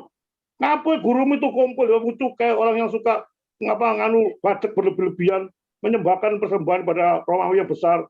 Yesus mendengarnya dan berkata, bukan sehat, orang sehat memerlukan tabib, tetapi orang sakit. Gitu. Berarti orang sakit, dia perlu tabib orang sakit. Jadi katanya, pergilah dan pelajarilah, alih-alih dia ngomong sama ahli Taurat, pergilah dan pelajari arti firman ini. Yang ku kehendaki ialah belas kasihan, bukan persembahan. Gitu. Beda tuh kalau saya baca terus ayat 9-13, kalau diambil cuma 13-nya tok, seolah persembahan tidak penting. Gitu. Karena aku datang bukan untuk memanggil seorang benar, melainkan orang berdosa. Ini maksudnya, Yesus ketemu Matius pemungut cukai, dibilang ikutlah aku. Setelah Matius pemungut cukai adalah orang yang paling dibenci oleh orang Yahudi. Ini Matius orang Yahudi tapi bekerja untuk orang Romawi. Persembahannya pada orang Romawi itu besar sekali. Melampaui jika dia dipercaya orang Romawi menjadi pemungut cukai, dia meres orang Yahudi, tetapi dengan orang Romawi dia kasih persembahan yang besar. Yang dimaksud Tuhan, yang ku kehendaki belas kasihan, bukan persembahan. Ini yang dimaksud ditujukan Matius, saudara. Bukan ditujukan persembahan sembarangan orang, saudara. Hanya Matius yang ditujukan. Ada banyak ayat ditujukan. Misalnya saya tanya sama Roni, kan tanya, tidak apa-apa ya Pak ya. Kita berdiskusi sama Roni ya. Supaya saya jelas. Pak Roni pada waktu Yesus mengatakan kepada orang-orang kaya, Yesus, aku mengikut engkau. Aku sudah mengadakan, katanya Yesus, sudahkah kamu anak baik? Oh saya baik Tuhan, sudah ini. Terusnya Yesus berkata, kalau gitu jualah semua hartamu baru ikut aku. Kata-kata Yesus, jualah hartamu sebagai kaya. Pertanyaan saya sama Pak Roni, kalau saya ambil, saya petik sesebagian. Ayat ini berlaku untuk pemuda itu saja yang ikut Yesus harus menjual rumah, atau hanya berlaku untuk pemuda itu saja? Itu pertanyaan saya. Maksudnya banyak gimana? Untuk pemuda itu atau kita semua gitu kan? Ya. Ya. Halo? Nah, ya, Pak, betul, firman Pak. Tuhan pasti untuk kita semua kan, bukan ditujukan untuk pemuda itu. Oke ya. Nah, oke, betul ya. Pertanyaan gitu lah. Cukup Pak. Pertanyaan saya cuma gitu sama Pak Roni. Saya tanya, pemuda kan disuruh sama Tuhan Yesus, hei, engkau jual seluruh hartamu baru ikut aku. Akhirnya pemuda itu keluar dengan suatu kecewaan. Saya bertanya sama Pak Roni, saya ulang lagi, apa ayat itu berlaku untuk pemuda itu saja atau untuk umum? Pak Roni bilang, ya itu firman untuk umum. Kalau sekarang untuk umum, Pak Roni, saya bukan ini diskusi lagi. Kalau untuk umum, Pak Roni sekarang mengikut Yesus jual rumah lamari. Jual Nanti kamu. dulu. Nah, Nanti itu dulu. Anda salah. Nah, ini Anda salah. umum. Loh, nanti Masih dulu. Nanti umum dulu Pak kan? Liman. Pertanyaan umum, umum. Sebentar. Firman untuk Kenapa umum. Yesus? Loh, Bentar. Salum. nanti dulu. Pak. Satu-satu, Pak. Nanti dulu. Salah. Pak Liman tafsirnya salah. Firman Tuhan ini untuk umum. Kenapa Yesus Tuhan itu membidik pemuda itu dengan pertanyaan itu? Jualah jika engkau mau sempurna, jualah semua hartamu dan bagikan. Kenapa? Karena Yesus Tuhan itu sesungguhnya tahu ya bahwa kamu pemuda itu tadi termasuk kita itu punya keterikatan ya dengan harta benda itu tadi, sehingga ada yang Tuhan katakan di mana hartamu berada di situ hatimu di situ. Oleh karena itu dia akan giring kita. Oleh karena itu kamu kumpulkan harta di surga. Kalau kamu kumpulkan harta di surga, hatimu pasti di surga sana. Itu tadi maksudnya ke sana. Nah, itu ingin mengkoreksi umum Anda dan saya itu menyadari bahwa ternyata orang itu dengan harta benda ada banyak yang terikat gitu loh. Walaupun kamu sudah melakukan ini biasanya iman itu kalah ambil duit itu tadi ya. Nah, sekarang lihat ya. Saya bukan mencomot ya. Walaupun konteksnya itu adalah Matius pemungut cukai mengikut Yesus. Terkadang itu pasti ada hal-hal tertentu ya yang muncul ya seakan-akan seperti menyimpang daripada judul bacaan. Pak Makmur silahkan Bapak buka. Tak tunjukkan yang menyimpang seakan-akan. Matius 16 pemberitahuannya judul bacaannya, tak kasih contoh, karena saya juga pengajar. Sedangkan Pak Liman hebatnya apa? Tidak ada ayatnya, tetapi boleh dimasukkan. Tadi ya, persepuluhan masuk moral law, itu tidak usah dimasukkan, seperti rokok itu tadi, Pak. Nah, nggak ono ayatnya boleh masuk ya. Nah, saya ada ayatnya, saya buktikan. Ya, Matius 16, ayat 21, ya. Judul bacaannya apa, Pak? Pemberitahuan pertama tentang penderitaan Yesus dan syarat-syarat mengikut Yesus. Ya, konteksnya kan ini. Ternyata ada pesan yang dia harus sampaikan yang seringkali tidak sama dengan judulnya. Yaitu dikatakan di sini ya. Karena barang siapa mau menyelamatkan nyawanya, ia akan kehilangan nyawanya. Tetapi barang siapa kehilangan nyawanya karena aku, ia akan memperolehnya. Apa gunanya seorang memperoleh seluruh dunia tetapi kehilangan nyawanya? Dan apakah yang dapat diberikannya sebagai ganti nyawanya? Sebab anak manusia akan datang dalam kemuliaan Bapanya, diiringi malaikat-malaikatnya. Pada waktu itu ia akan membalas setiap orang menurut perbuatannya. Kelihatannya tidak nyambung, Pak, dengan judulnya. Nah, hal seperti itu harus kita pahami bahwa ternyata memang ada banyak ayat yang nyambung dengan perihalnya, bacaannya. Tetapi ada sesuatu yang penting yang Yesus Tuhan sampaikan pada waktu itu yang kelihatannya nyimpang. Begitu loh. Nah, ini coba rasakan sendiri. Saya bisa buktikan berdasarkan ayat-ayat kitab suci. Nah, tadi Pak Liman masukkan persepuluhan sebagai moral law itu tadi tidak ada ayatnya, tetapi hanya perasaan Pak Liman saja bahwa karena kita sudah ditebus, ya kita berterima kasih. Apa gunanya? Apa beratnya? Cuma 10% nyawa kita diselamatkan. Itu tadi. Nah, oleh karena itu saya ingin bertanya sebetulnya, rasul yang mana yang memerintahkan dan dia juga menerima, kan gitu. Para rasul tidak ada yang terima persepuluhan, kan begitu. Nah, sekarang ini para pendeta banyak yang terima. Pertanyaan saya, sampean ini loh, kalian ini mencontoh siapa, begitu loh. Padahal di Efesus tadi ya, ini saya sambung lah Pak. Efesus pasal 2 ayat yang kelima itu berkata begini Rasul Paulus ya. Ini rasul yang paling fair dari suku Benyamin.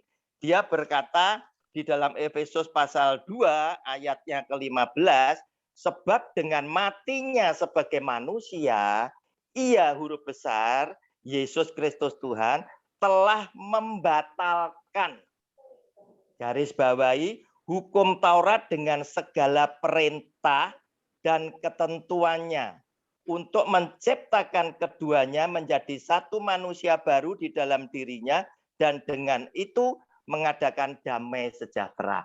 Dibatalkan dengan matinya Tuhan Yesus.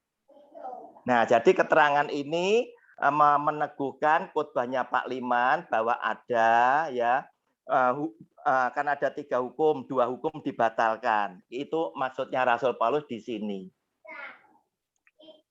Nah, demikian Pak Makmur. Terima kasih. Terima kasih ya Pak Lemon udah menyatu dalam sharing firman kita Pak ya. Enggak Pak, saya gini Pak. Pak Bibela Matius 16 ayat 21, 28 tuh enggak sesuai judulnya. Kalau saya baca secara keseluruhan sampai atas ke bawah ya nyangkut Pak. Ya nyangkut judulnya ya memang persis enggak nyeleweng dari judulnya kalau kita fair baca secara perlahan-lahan. Tapi itu memang tafsirnya Pak Roni ya sesuai haknya dia. Tapi menurut saya yang saya baca Biblika secara serius itu pasti nyangkut Pak dari 16, 22 sampai 28. Yang kedua Pak, saya kan Pak Roni bilang, "Loh Pak Liman kok berani masukkan hukum-hukum apa perpuluhan ke hukum pemerintah?" Aku sudah jawab tadi, kalau rokok, judi nggak masuk pemerintah, nggak masuk perintah. Terus aku bilang ada orang kalau gitu orang judi ya biarin orang judi. Orang judi bilang nggak ada kitab Pak Liman. Ya sudah, nggak ada kitab ya, nggak apa-apa judi, nggak apa-apa judi nggak ada kitab iya ya, nggak ada kitab ya, nggak ada ya sudah, apa gitu kan nggak mungkin loh Pak. Jadi secara saya bingung kan, nggak tahu saya mesti jawab apa nggak ngerti saya Pak. Dari firman Tuhan Pak. Jadi Pak Lemon dengan Pak Roni mohon supaya kita berikan dulu kepada teman kita yang lain pertanyaan dan kesaksian Bapak ya. Ya Pak, ya Pak, terima kasih Pak. Terima kasih Pak. Terima kasih. Puji nama Tuhan. Baik, tadi Bapak Hutar Sagala angkat tangan. Mungkin Bapak mau pertanyaan atau kesaksian atau kurang jelas yang dibacakan Pak Lemon tadi karena ada yang terputus-putus karena sinyal. Baik, silakan Pak Hutar Pak. Baik Pak, terima kasih Pak Situmeyang yang memberi kesempatan untuk merespon maupun bertanya. Terima kasih Pak Pendeta Lemon telah memaparkan mengenai tadi sudah Bapak uraikan ya. Iya Pak. Imam Lewi dan imam besar yaitu Iya, Yesus Kristus. Ya, di penghujung khotbah Bapak itu mengenai perpuluhan. Sudah kita dengarkan penjelasan Pak Pendeta Roni dan Pak Pendeta Liman. Saya melihat dengan ayat-ayat yang mengenai perpuluhan ini dari Pak Leman, saya menangkap ya bahwa perpuluhan ini itu suatu keharusan kita lakukan saat ini. Salah saya menangkap itu ya. Tolong dikoreksi kalau saya menangkapnya.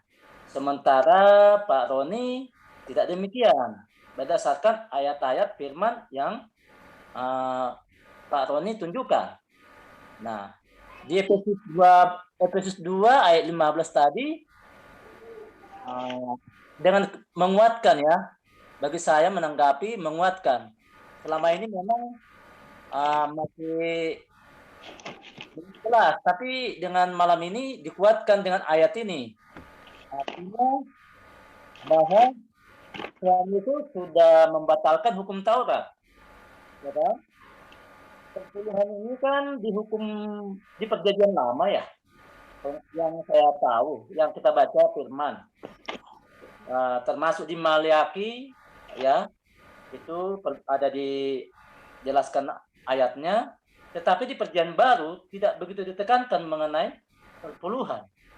Nah, jadi saya lebih meyakini Efesus 2:15 ini, bahwa dengan matinya Tuhan Yesus sudah membatalkan hukum Taurat, termasuk perpuluhan ini. Tadi saya agak-agak sedikit risih ya tadi mendengarkan Pak Pendeta Leman mengatakan tadi, kalau kita memberikan perpuluhan harus kita pilih-pilih gerejanya. Bagaimana kalau saya misalnya saya sudah melayani satu gereja yang sudah saya menetap di sana, sementara di sana saya tahu perpuluhan itu tidak dikelola dengan baik. Dengan Pak Leman ini mengatakan tadi, harus kita pilih-pilih gereja. Jadi, apakah kita keluar dari gereja kita di mana kita melayani, kita pilih gereja-gereja yang lain. Nah, di situ saya sedikit berpikir memilih gereja yang mana yang benar, gitu ya. Jadi saya lebih meyakini firman Tuhan Efesus 2:15 tadi yang disampaikan oleh Pak Roni, bahwa Tuhan Yesus sudah membatalkan hukum Taurat, ya termasuk perpuluhan. Ya seperti tadi Matius 9 ayat 13 tadi, yang dikehendaki adalah belas kasihan, bukan persembahan persepuluhan atau persembahan ucapan syukur dan lain-lain. Jadi di sini Tuhan Yesus menekankan Pertanyaan kita jawab. Pertanyaan jawab enak Pak. Nggak banyak-banyak pertanyaannya aja. Yang tadi saya sudah tangkap pertanyaannya Pak. Sudah saya tangkap Pak. Gini Pak. Tadi Bapak mengatakan harus kita pilih-pilih gereja yang lain gitu. Maksudnya seperti apa memilih-milihnya Pak? Itu aja. Iya, pertanyaan saya jawab Pak ya. Ya. Tadi bilang Pak Roni mengatakan sebab dengan matinya sebagai manusia atau membatalkan hukum Taurat. Kan saya sudah pertama sudah saya jelaskan ada dua hukum Taurat yang tidak berlaku. Dibatalkan itu hukum sipil dan hukum government. Pak.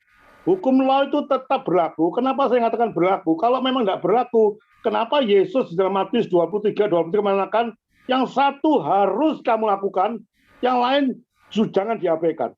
Kalau memang nggak berlaku hukum perpuluhan, pasti Yesus mengatakan pada orang Farisi, orang Farisi, berhenti sekarang kamu memberikan perpuluhan. Apa ayat itu 23 berkata demikian? Enggak, Yesus mengatakan yang satu harus kamu lakukan, yang lain kamu jangan abaikan. Jadi perpuluhan tetap harus dilakukan. Itu pertama Pak, secara singkat Pak. Yang membatalkan itu bukan perpuluhan, bukan hukum etika, hukum government sama hukum sipil. Yang kedua Bapak bilang, bagaimana saya bisa masuk gereja kalau gereja itu memangnya gereja tidak betul, ternyata saya sudah masuk di gereja itu, dan bagaimana saya nanti bisa pindah-pindah. Saudara, kalau sebagai orang Kristen sejati, saudara, sungguh-sungguh serius, kalau Bapak masuk satu gereja, yang jelas sudah tahu pendetanya ngawur, menggunakan perpuluhan dari jemaatnya, saudara. Saudara, kalau saya jadi Bapak, ini kalau saya ngomong, bukan kasar Pak ya. Kalau saya ngomong, kalau saya sendiri loh Pak, kalau saya tahu gereja saya saat ini pendeta saya kurang ajar memberikan perpuluhan, tak beri perpuluhan. Ternyata pendeta saya itu enak dewek, beli mercy, beli rumah, beli apartemen. Loh, perpuluhannya jemaat dibikin dandat. Gereja tidak pernah berkembang. Untuk diakonan tidak pernah, itu tidak pernah. Tapi untuk dia hebat semua. Saudara, lebih takut mana Tuhan atau manusia? Itu pertanyaan pertama saya satu. Kedua, kalau kau saudara takut sama pendeta, terkutulah orang yang takut pada manusia dan tergantung pada manusia. Saudara lebih takut Tuhan daripada takut manusia. Kalau sudah tahu pendeta saudara itu brengsek, saya lebih baik pindah, saudara. Tidak peduli saya sinode, kemana keluar dari suara sinode, saudara. Ada suatu tidak beres ajarannya, saya keluar. Tidak peduli saya ke sinode, saya sudah berapa tahun saya ada di sana. Itu betul-betul bukan saya frontal, bukan saya menjadi orang pemberontak, tapi kebenaran ada di atas segala-galanya, saudara. Bukan pendeta. Pendeta itu apa? Kalau brengsek keluar, tidak apa-apa sudah keluar. Kalau memang itu kurang aja, tapi kalau dibetulkan mau ya tidak apa-apa, Pak. Bapak Isa jadi pengaruh pendeta itu betul tidak apa-apa, tetap di sana sampai membetulkan. Tapi kalau sudah dibetulkan bertahun-tahun gitu terus, lebih baik keluar, kebaskan debu katanya Paul, katanya Tuhan. Kalau sudah ada enak. Itu Pak jawaban saya secara singkat, Pak. Baik. Itu boleh Baik. boleh dijelaskan hukum government dengan sipil itu maksudnya bagaimana maksudnya Pak? Ada ayat firmannya? Oh, ada banyak hukum-hukum seperti hukum kalau kamu bunuh tak sengaja, ada banyak itu perjanjian lama Pak, imamat dan macam-macam, jelaskan secara tersendiri Pak. Hukum government itu hukum sipil, hukum antara orang, ada tanah, pedok tanah, batas tanah, tanaman Pak. setuju, tidak boleh macam-macam Pak. Itu yang On ya. Karena waktu ya, dan pertanyaan dari Bapak Utar Sagala saya jawab ya. terjawab yang pertama dan yang kedua. Yang kedua memang tadi kenapa Pak Lemon mengutarakan atau saran ya Pak ya, saran ini diskusi kita bukan perdebatan, karena tadi Pak Hutar Sagala mengatakan perpuluhan di gereja saya tidak dikelola dengan baik. Itu tadi. Jadi Pak Lemon menyarankan untuk Bapak, kalau memang bisa Bapak di gereja itu jadi mengarahkan supaya dikelola dengan baik, monggo. Tapi kalau memang tidak ada pengelolaan dengan baik, silakan tinggalkan Pak, walaupun sudah berapa lama. Itu masukan daripada Pak Lemon ya Pak Lemon ya. Betul Pak. Baik. Dan tadi pertanyaan dengan yang dari Efesus sampai yang Matius 9:13 tadi kita sudah bahas dengan Pak Roni. Jadi dengan ini kita kasih kesempatan pada saudara kita Pak yang Dimas. sebenar. Dimas. Yang lain ya Pak ya. Jadi pertanyaan memang tidak harus memuaskan kita semua kesaksian pertanyaan, karena waktu kita sekarang sudah mencapai pukul 20.54. Takut nanti kalau selesai satu orang. Pak Mamur. Ya Pak. Saya belum kata Pak Leman tadi bahwa persepuluhan ada lebih penting tadi firman Tuhan mengatakan bukan yang terpenting adalah belas kasihan. Itu yang saya tangkap tadi Pak. Ini bukan persembahan persepuluhan. Iya Pak, tadi kan udah terbahas tadi kan bertiga di Matius 9:13 dengan Pak Roni. Iya.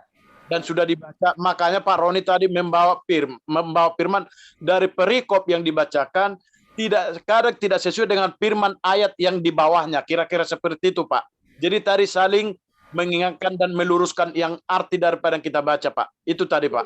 Jadi Ya, Pak Leman itu mengatakan tadi seolah-olah persepuluhan itu lebih penting daripada belas kasihan tadi. Kalau saya tidak seperti itu menurut saya. Baik, terima kasih. Masukan daripada Pak Utar Sagala. Tuhan memberkati. Iya Pak, saya Pak. Di sini ada Pak. Dimas. Percepatnya karena kita sudah pukul 20.55 Oh Pak. singkat aja Pak, singkat aja. Pak Dimas Silakan. mau tuh, Pak. Ya Pak Liman. Saya Dimas. mau tanya tadi Pak Liman mengatakan kalau ayat itu harus fokus kepada ayat. Seperti pemungut cukai. Ayat pemungut cukai khusus pemungut cukai ya Pak ya. Jadi jangan dirubah-rubah. Kalau memang itu ayat itu hanya fokus kepada pemungut cukai. Sekarang saya minta Bapak untuk baca Matius 15 ayat 24 Pak. Matius 15 ayat 24. Saya yang baca. Matius 15 Ayat 24 Pak. Baik. Di sini 15 ayat 24. Betul Pak. Perempuan Kanaan yang percaya, ya Pak ya. Matius 15 ayat 24 Pak. Matius 15. Iya, perikopnya Pak, ayat 24. Ya. Jawab Yesus, aku diutus hanya kepada domba-domba yang hilang dari umat Israel. Ya. Benar. Terima kasih Pak. Jadi Ini pertanyaan saya Pak. pertanyaan daripada Pak Mikael untuk Pak Lemon Handoko dari firman Matius 15 ayat 24 dan saya sudah membacakan Pak. Monggo Ya. silakan. Sekarang pertanyaannya Pak. Kalau fokus kepada ayat, kita semua tidak diselamatkan Tuhan Yesus Pak. Paham Pak maksud saya? Kalau Bapak fokus seperti satu ayat aja, kita tidak dapat keselamatan itu Pak. Tidak dapat anugerah keselamatan. Hanya untuk orang bangsa Israel Pak. Sudah Pak, pertanyaan itu ada Pak. Iya, pertanyaan seperti Bapak katakan tadi, kalau tujuannya untuk ke pemungut cukai, itu harus ke pemungut cukai, tidak bisa melebar. Iya, Tapi terus seperti ini juga, kalau saya katakan begitu, tidak boleh melebar, berarti keselamatan itu hanya untuk orang Israel, Pak. Oh, gitu. Seperti kita tidak dapat masuk surga, Pak. Tidak ada keselamatan. Pertanyaan gitu Pak ya. Sudah cukup Pak ya. Ya, Boleh, ya, Pak. Pak, ya. Lah ini sekali lagi Pak. Sekali lagi ini bukan Pak Michael keliru lagi mencopot ayat Pak. Menurut saya ini coba atasnya lihat perempuan Kanaan yang percaya. Coba kita baca mulai ayat 21 ya sampai 28 ya. Nanti kita fokus ke ayat 20 24. Coba kita baca secara perikopnya. Perempuan Kanaan yang percaya. Kita baca satu persatu ya. Pak Lemon, maaf Pak. Kalau ini saya baca, tolong Bapak Pak Lemon menyimak dan Pak Mikael biar saya bacakan dari ayat 21 sampai 28 Pak ya. Baik, Ya, tolong ya, ya. Silakan Pak, silakan. disimak. Perikopnya perempuan Kanaan yang percaya ayat 21. Lalu Yesus pergi dari situ dan menyingkir ke daerah Tirus dan Sidon. Ayat 22. Maka datanglah seorang perempuan Kanaan dari daerah itu dan berseru, kasihanilah aku, ya Tuhan anak Daud. Karena anakku perempuan kerasukan setan dan sangat menderita. Tetapi Yesus sama sekali tidak menjawabnya. Lalu murid-muridnya datang dan meminta kepadanya, suruhlah ia pergi. Ia mengikuti kita dengan berteriak-teriak. Jawab Yesus, aku diutus hanya kepada domba-domba yang hilang dari umat Israel. Tetapi perempuan itu mendekat dan menyembah dia sambil berkata, Tuhan tolonglah aku. Tetapi Yesus menjawab, tidak patut mengambil roti yang disediakan bagi anak-anak dan melemparkannya kepada anjing. Kata perempuan itu, benar Tuhan, namun anjing itu makan remah-remah yang jatuh dari meja tuannya. Maka Yesus menjawab dan berkata kepadanya, hai ibu, besar imanmu, maka jadilah kepadamu seperti yang kau kehendaki. Dan seketika itu juga anaknya sembuh. Amin. Amin. Amin. Amin, Amin. Coba ayat itu kita pelajari secara sederhana. Ada seorang perempuan Kanaan, anaknya sakit. Dia datang kepada Yesus, kasihanlah aku Tuhan, anak Daud, anak perempuanku sakit. Tetapi Yesus sama sekali tidak menjawab. Muridnya teriak-teriak terus, muridnya ngamuk, pergi. Yesus menjawab, aku diutus banyak pada domba-domba yang hilang dari umat Israel. Ini bukan diartikan, loh kalau gitu kita umat Israel bukan dan diselamatkan. Ini berlaku untuk perempuan Kanaan itu, karena dia menjawab daripada permintaan pada perempuan Kanaan itu jadi jawab. Jawaban ini adalah jawaban testimoni. Itu jawaban ujian, saudara. Bukan pencobaan. Saya akan bedakan pencobaan dan ujian. Ujian, saudara.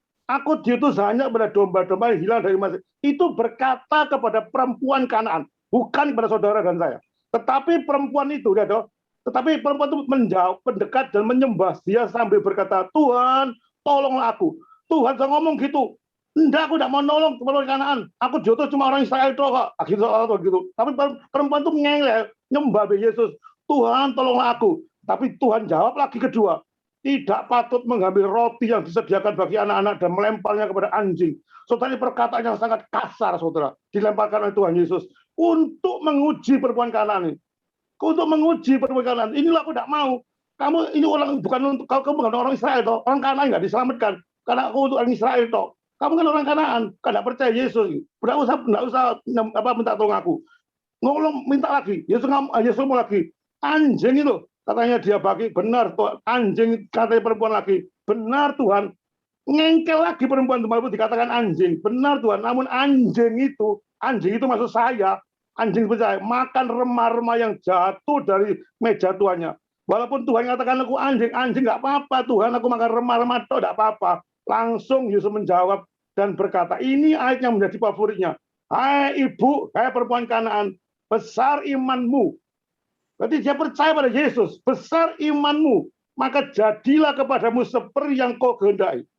Karena dia besar imannya pada Tuhan Yesus, Tuhan Yesus mengabulkan anaknya sembuh. Dan seketika juga anaknya sembuh. Bagaimana saudara menafsirkan Matius 15, 24. Kalau kita bukan bangsa Israel sudah diselamatkan, saudara jauh dari penafsiran.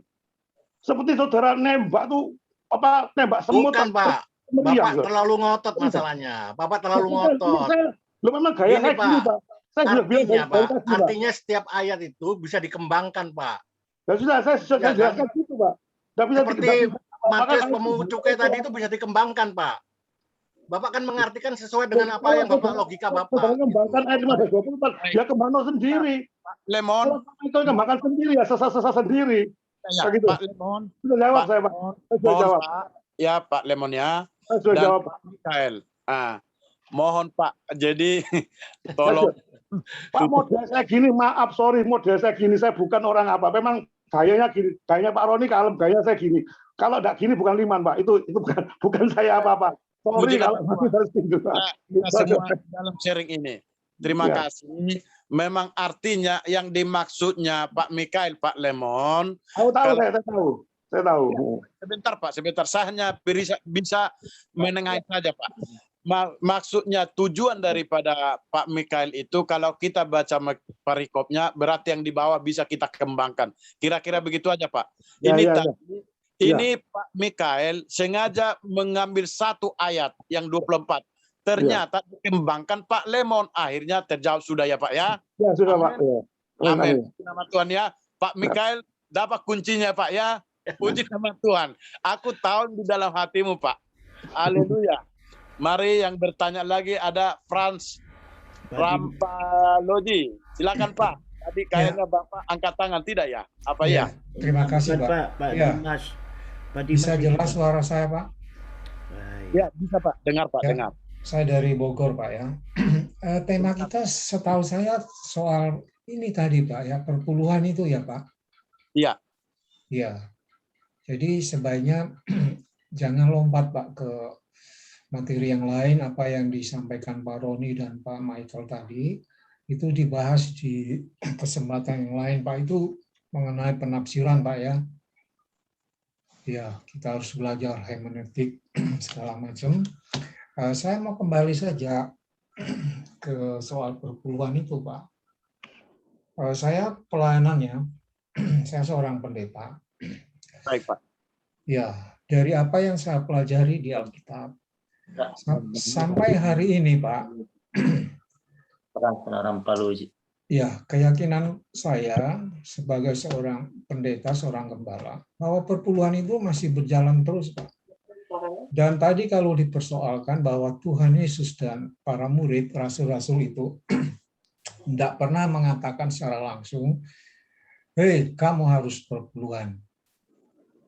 Ya karena nggak pernah begitu berarti perpuluhan itu tidak harus, itu yang saya tangkap tadi ya dari Pak Roni. Tetapi kita juga tidak pernah mendengar Tuhan Yesus dan para rasul itu mengatakan sebaliknya Pak, bahwa perpuluhan itu di stop.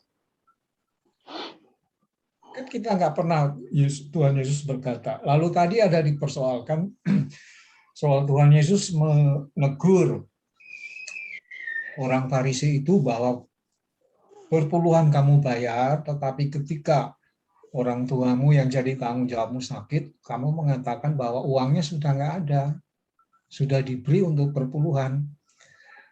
Yang saya tangkap dari teguran Tuhan Yesus itu adalah bahwa semuanya harus kamu lakukan. Ya perpuluhan ya jalan, ya tanggung jawabmu untuk orang tuamu juga jalan. Dan kalau kita membuka teks dalam Perjanjian Lama, Pak, ya kita nggak ada waktu ya buka ayat. Jelas sekali di situ kan kita melihat, Pak, bahwa perpuluhan itu adalah 1/10 dari penghasilan. Lalu kemudian ini harus dibawa oleh orang Israel ke Bait Allah ya, konteks pada waktu itu. Yang kedua, Pak, ada persembahan itu seperti kita contohnya hari Minggu ke gereja atau membantu orang miskin, itu bukan diambil dari perpuluhan itu, Pak. Karena perpuluhan itu memang dibawa untuk orang-orang Lewi yang full melayani Tuhan, Pak. Kalau ke suku-suku Israel yang lain kan diberi apa itu tanah segala macam, tapi orang Lewi itu memang full time untuk melayani Tuhan. Dan menurut penafsiran saya, Pak, tugas yang dijalankan oleh orang Lewi itu sekarang dijalankan oleh para pendeta atau hamba Tuhan itu, Pak. Coba Bapak bayangkan. Saya mau tanya Bapak, saya ini pendeta. Apakah saya harus bekerja juga, Pak, untuk memenuhi hidup saya? Lalu kapan saya melayani jemaat itu, Pak? Kalau saya sudah full pelayanan di gereja itu, itu kan juga ada ayat yang mengatakan bahwa orang yang memberitakan Injil hidup dari pemberitaan Injilnya itu, Pak. Tapi Artinya itu, bukan dari perpuluhan. Tapi bukan dari perpuluhan, Pak. artinya itu tanggung jawab jemaat, Pak, untuk apa? Ya, mendukung pelayanan hamba Tuhannya itu. Ya, memang tadi ada yang dipersoalkan soal cara penggunaan perpuluhan itu. Ya, itu menurut saya lain soal, Pak. Ini kan kita bicara soal apa? Perpuluhan itu masih terus atau enggak? Jawaban saya terus, Pak. Itu aja. Terima kasih. Baik. Sebelum ada yang menjawab dari Pak Roni ataupun dari Pak Lemon, Pak, sebenarnya waktu hari-hari yang lalu juga Bible study kita dari Pak Roni tentang perpuluhan sebenarnya sudah diutarakan beliau itu, Pak. Tapi nggak tahu nih tadi judul sebenarnya tadi hanya Yesus penyelamatan, akhirnya yang kita bahas jadi perpuluhan. Sebenarnya waktu itu Pak Roni sudah mengatakan, pada waktu ada juga Pak Lemon, pada waktu Pak Roni yang membawa firman Tuhan, Pak. Atau seperti ini sharing firman. Pada waktu Pak Roni sudah mengatakan, kalau memang sudah full timer hidupnya, yang ditegur Pak Roni, pendeta pengusaha dikatakan begini dan begitu hartanya, tapi jemaatnya sementara ngap-ngapan. Kira-kira seperti itu Pak ngomong kasar. Iya. Maaf Pak, karena terima kasih. Kalau memang sudah seperti yang dikatakan Bapak, nih masih ada ingatan Pak Roni yang jenius. Pak Roni boleh kita tanya, Pak Roni setuju kalau memang sudah hidupnya full timer melayani, ya memang hidupnya daripada persembahan, daripada perpuluhan, tapi hidupnya memang dari tempat melayani itu Pak, cukup, secukupnya seperti doa Bapak kami. Jadi yang kemarin itu, yang dicela atau yang ditegurkan yang tidak sesuai dengan Pak Roni adalah seorang pendeta mengatakan mobil mewah, rumah mewah, semua mewah. Jadi Pak Roni bertanya, dari mana harta kekayaanmu? Nah, itu kan Pak Roni ya Pak ya? Bentar Pak Makmur. Jadi ya, Pak. Yang namanya pendeta, bentar saya ralat Pak Makmur. Dari pendeta, ya itu pasti dipelihara oleh Tuhan. Tetapi bukan dari persepuluhan. Sebab persepuluhan bukan hak pendeta. Saya berani diskusi dengan pendeta siapapun. Ya, dasarnya adalah ayat Alkitab. Ya. Jadi kalau saya ditanya, persepuluhan sebetulnya gimana? Saya bilang, persepuluhan tidak perlu dibayar lagi. Titik. Kenapa? Karena sudah dibatalkan. Sebab apa? Lukas 16 ayat 16, Yesus Kristus Tuhan bilang apa? Ya, coba Anda lihat. Lukas 16 ayat 16. Dia berkata begini. Ya, ini Tuhan Yesus sendiri loh yang ngomong ya. Lukas 16 ayat 16. Silakan Pak Makmur dibacakan. Saya yang bacakan Pak. Baik, supaya silakan. Nanti bapak-bapak yang ini Lukas 16 ayat 16. Ya, baik. Ini verkom setia dalam perkara yang kecil nasihat ya Pak ya. Jadi ya Lukas 16 ayat. Hukum Taurat dan kitab para nabi berlaku sampai kepada zaman Yohanes. Dan sejak waktu itu kerajaan Allah diberitakan dan setiap orang menggagahinya, merebut, memasukinya. Amin. Nah, itu lihat, Yesus Kristus Tuhan sendiri berkata, hukum Taurat itu berlaku sampai dengan zamannya Yohanes Pembaptis. Tapi itu tidak berlaku lagi. Yang masih berlaku adalah yang moral law ini tadi.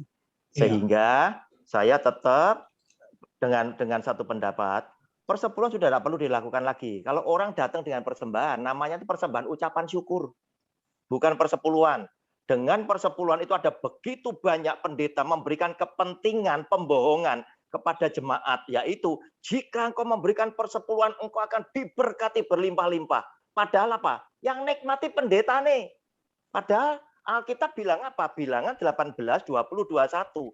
Kepada Bani Lewi. Perpuluhan itu untuk Bani Lewi. Sedangkan pendeta mana yang ada Bani Lewi? Enggak ada. Nah, sedangkan Bani Lewi ada di dalam kitab Wahyu ada, Bani Lewi masih ada. Nanti tersisa 12.000. Lihat itu tadi. Nah, kenapa harus bisa semua pendeta di Indonesia itu ngaku suku Lewi? Nah, Buku saya terbitkan buku perpuluhan milik siapa itu, sengaja saya pakai untuk diskusi bagi yang mereka berkata persepuluhan harus jalan. Saya ngikuti. Nah, saya jalankan lewat buku saya bedah Alkitab, saya bisa buktikan bahwa banyak pendeta yang terima persepuluhan adalah perampok daripada persepuluhan. Betul. Saya bisa buktikan itu. Anda tarik persepuluhan itu salah. Prosedurnya salah. Yang harusnya terima 90%. Ya, itu adalah penata layanan, pemain musik, penyanyi, WL singer, itu 90%. Itu suku Lewi yang tidak bisa jadi imam. Sedangkan suku Lewi ini mempersembahkan 10% kepada imam, yaitu anaknya Harun. Ayatnya Alkitab ada. Baca Bilangan 18 sampai habis. Nah, itu. Buat PR kapan kita diskusi. Pakai buku. Iya, oke. Baik, Pak Roni. Berarti dengan kesimpulan, hidupnya gembala bukan dari persepuluhan. Bukan dari persepuluhan. Bukan. Dari mana, Pak? Simpelnya nih. Simpelnya, praktisnya, Pak. Ya, simpelnya bisa dengan sistem digaji, bisa dengan dia memberitakan Injil, dia hidup dari pemberitaan Injil. Betul. Itu tadi. Karena pendeta merasa kurang banyak, persepuluhan dikait sekali diambil sama dia. Akibatnya apa? Muncul gaya hidup yang berbeda. Ada pendeta yang begitu mewah dan lain sebagainya. Nah, sekarang ketika begitu mewah ini tadi, menyalahi firman Tuhan, Yesus Kristus Tuhan bilang apa? Hamba tidak lebih daripada tuannya. Sedangkan tuannya berkata, untuk meletakkan kepalaku tidak ada tempat. Nah, dia lebih kaya dari Yesus Kristus Tuhan. Nah, hal-hal seperti ini terjadi sesuatu yang ketimpangan di dalam Alkitab. Terus kemudian dikaitkan dengan kata-kata pembenaran seperti model Pak Liman, ya, dikaitkan. Loh, kita kan anak Tuhan. Tuhan kita kan kaya, berarti kita harus kaya. Nah, ini celaka ini. Sama seperti moral law tadi persepuluhan. Kita kan sudah ditebus Tuhan. Apa beratnya 10%? Kita bisa berterima kasih. Masukin. Nah, ini tadi. Iya, betul. Saya bisa menjawab, Pak. Mbak, bisa menjawab, Pak. Baik. Konklusi, sekaligus konklusi, Pak. Sekaligus konklusi sudah closing, Pak, ya. Jadi saya jawab juga sekaligus konklusi, Pak, ya. Gitu ya. Boleh, Pak? Pak Moderator? Ya. Jadi Bapak ini Saya karena menjawab. Saya konklusi, Pak. Sekaligus statement, sekaligus konklusi, Pak. Sudah berhenti, Pak. Sudah waktunya, Pak, ya. Tidak baik. ada lagi pertanyaan. Ya. Ya. Oke, ya. Saya jawab, Pak, ya. Yang punyanya Roni tadi, Roni bilang bahwa pendeta, saya katakan persepuluhan harus, Pak, ya. Itu statement saya, Pak. Jadi ini kan statement, Pak, ya. Terserah nanti mau diskusikan apa, terserah. Saya bilang perpuluhan itu harus dijalankan. Dan pendeta memang harus dari perpuluhan. Kedua, kalau memang pendeta yang salah, oknum yang salah, ngapain sistemnya dibuang, Pak? Seperti apa itu? Seperti Bapak bilang tikus mau nangkap tikus, ada tikus yang nakal, bukan tikusnya ditangkap, oknumnya ditembak, itu lumbung tikusnya. Jadi sasarannya salah sasaran, Pak. Itu statement saya, Pak. Jadi kalau membunuh tikus ada sesuatu oknum yang salah, sebetulnya oknum itu, pendeta itu tok yang harus dikejar kesalahan. Seperti tadi Pak Sagala ngomong, tadi saya bilang keluar aja. Daripada kalau nembak itu semua sistemnya ditembak, perpuluhan tidak bisa karena ada pendeta gini. Perpuluhannya disalahkan. Yang saya salahkan pendeta yang salah. Jadi nembaknya salah, Pak. Jadi nembak tikus satu pakai bom, jadi sehingga lumbungnya hancur semua, buyar sistem gereja, Pak. Yang ketiga, saya tidak pernah bicara mengenai teologi kemakmuran. Pak Roni bilang, saya kaya, orang anak raja kaya, saya kaya. Saya analisir, Pak. Saya anulir itu, Pak. Saya tidak pernah berkata demikian.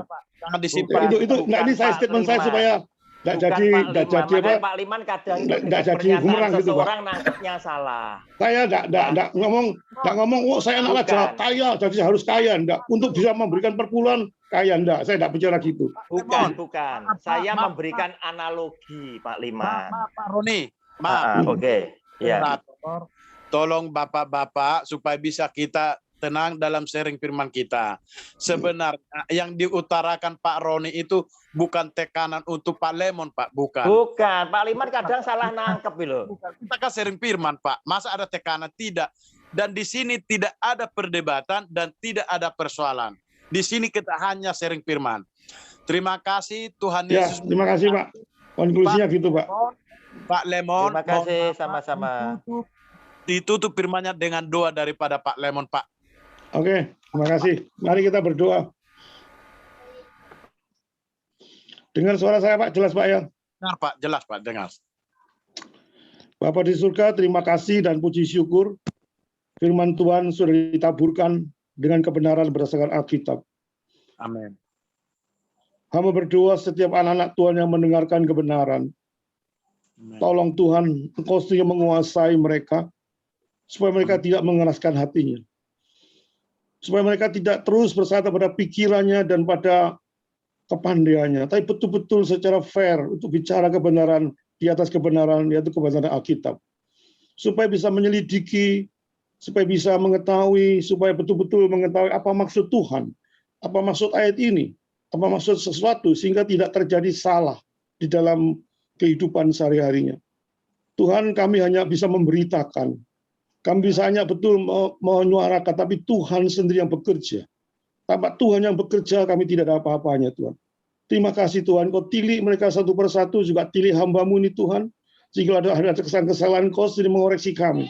Menguasai kami kata demi kata, sehingga kami jangan terjebak oleh ajaran-ajaran sesat yang tidak karu-karuan. Terima kasih ya Roh Kudus, kami diberi kesempatan untuk bisa berbicara di Zoom ini Tuhan, menjadi berkat banyak orang. Kayaknya Tuhan metobatkan satu persatu yang ada di Zoom ini dengan kuasa dari Engkau sendiri ya Bapa. Terima kasih Bapak. Sementara akan berpisah satu sama lain, biarlah Engkau menguasai kami, memberikan kekuatan pada hamba masing-masing. Di dalam nama Tuhan Yesus, hamba berdoa dan mengucapkan syukur. Amin.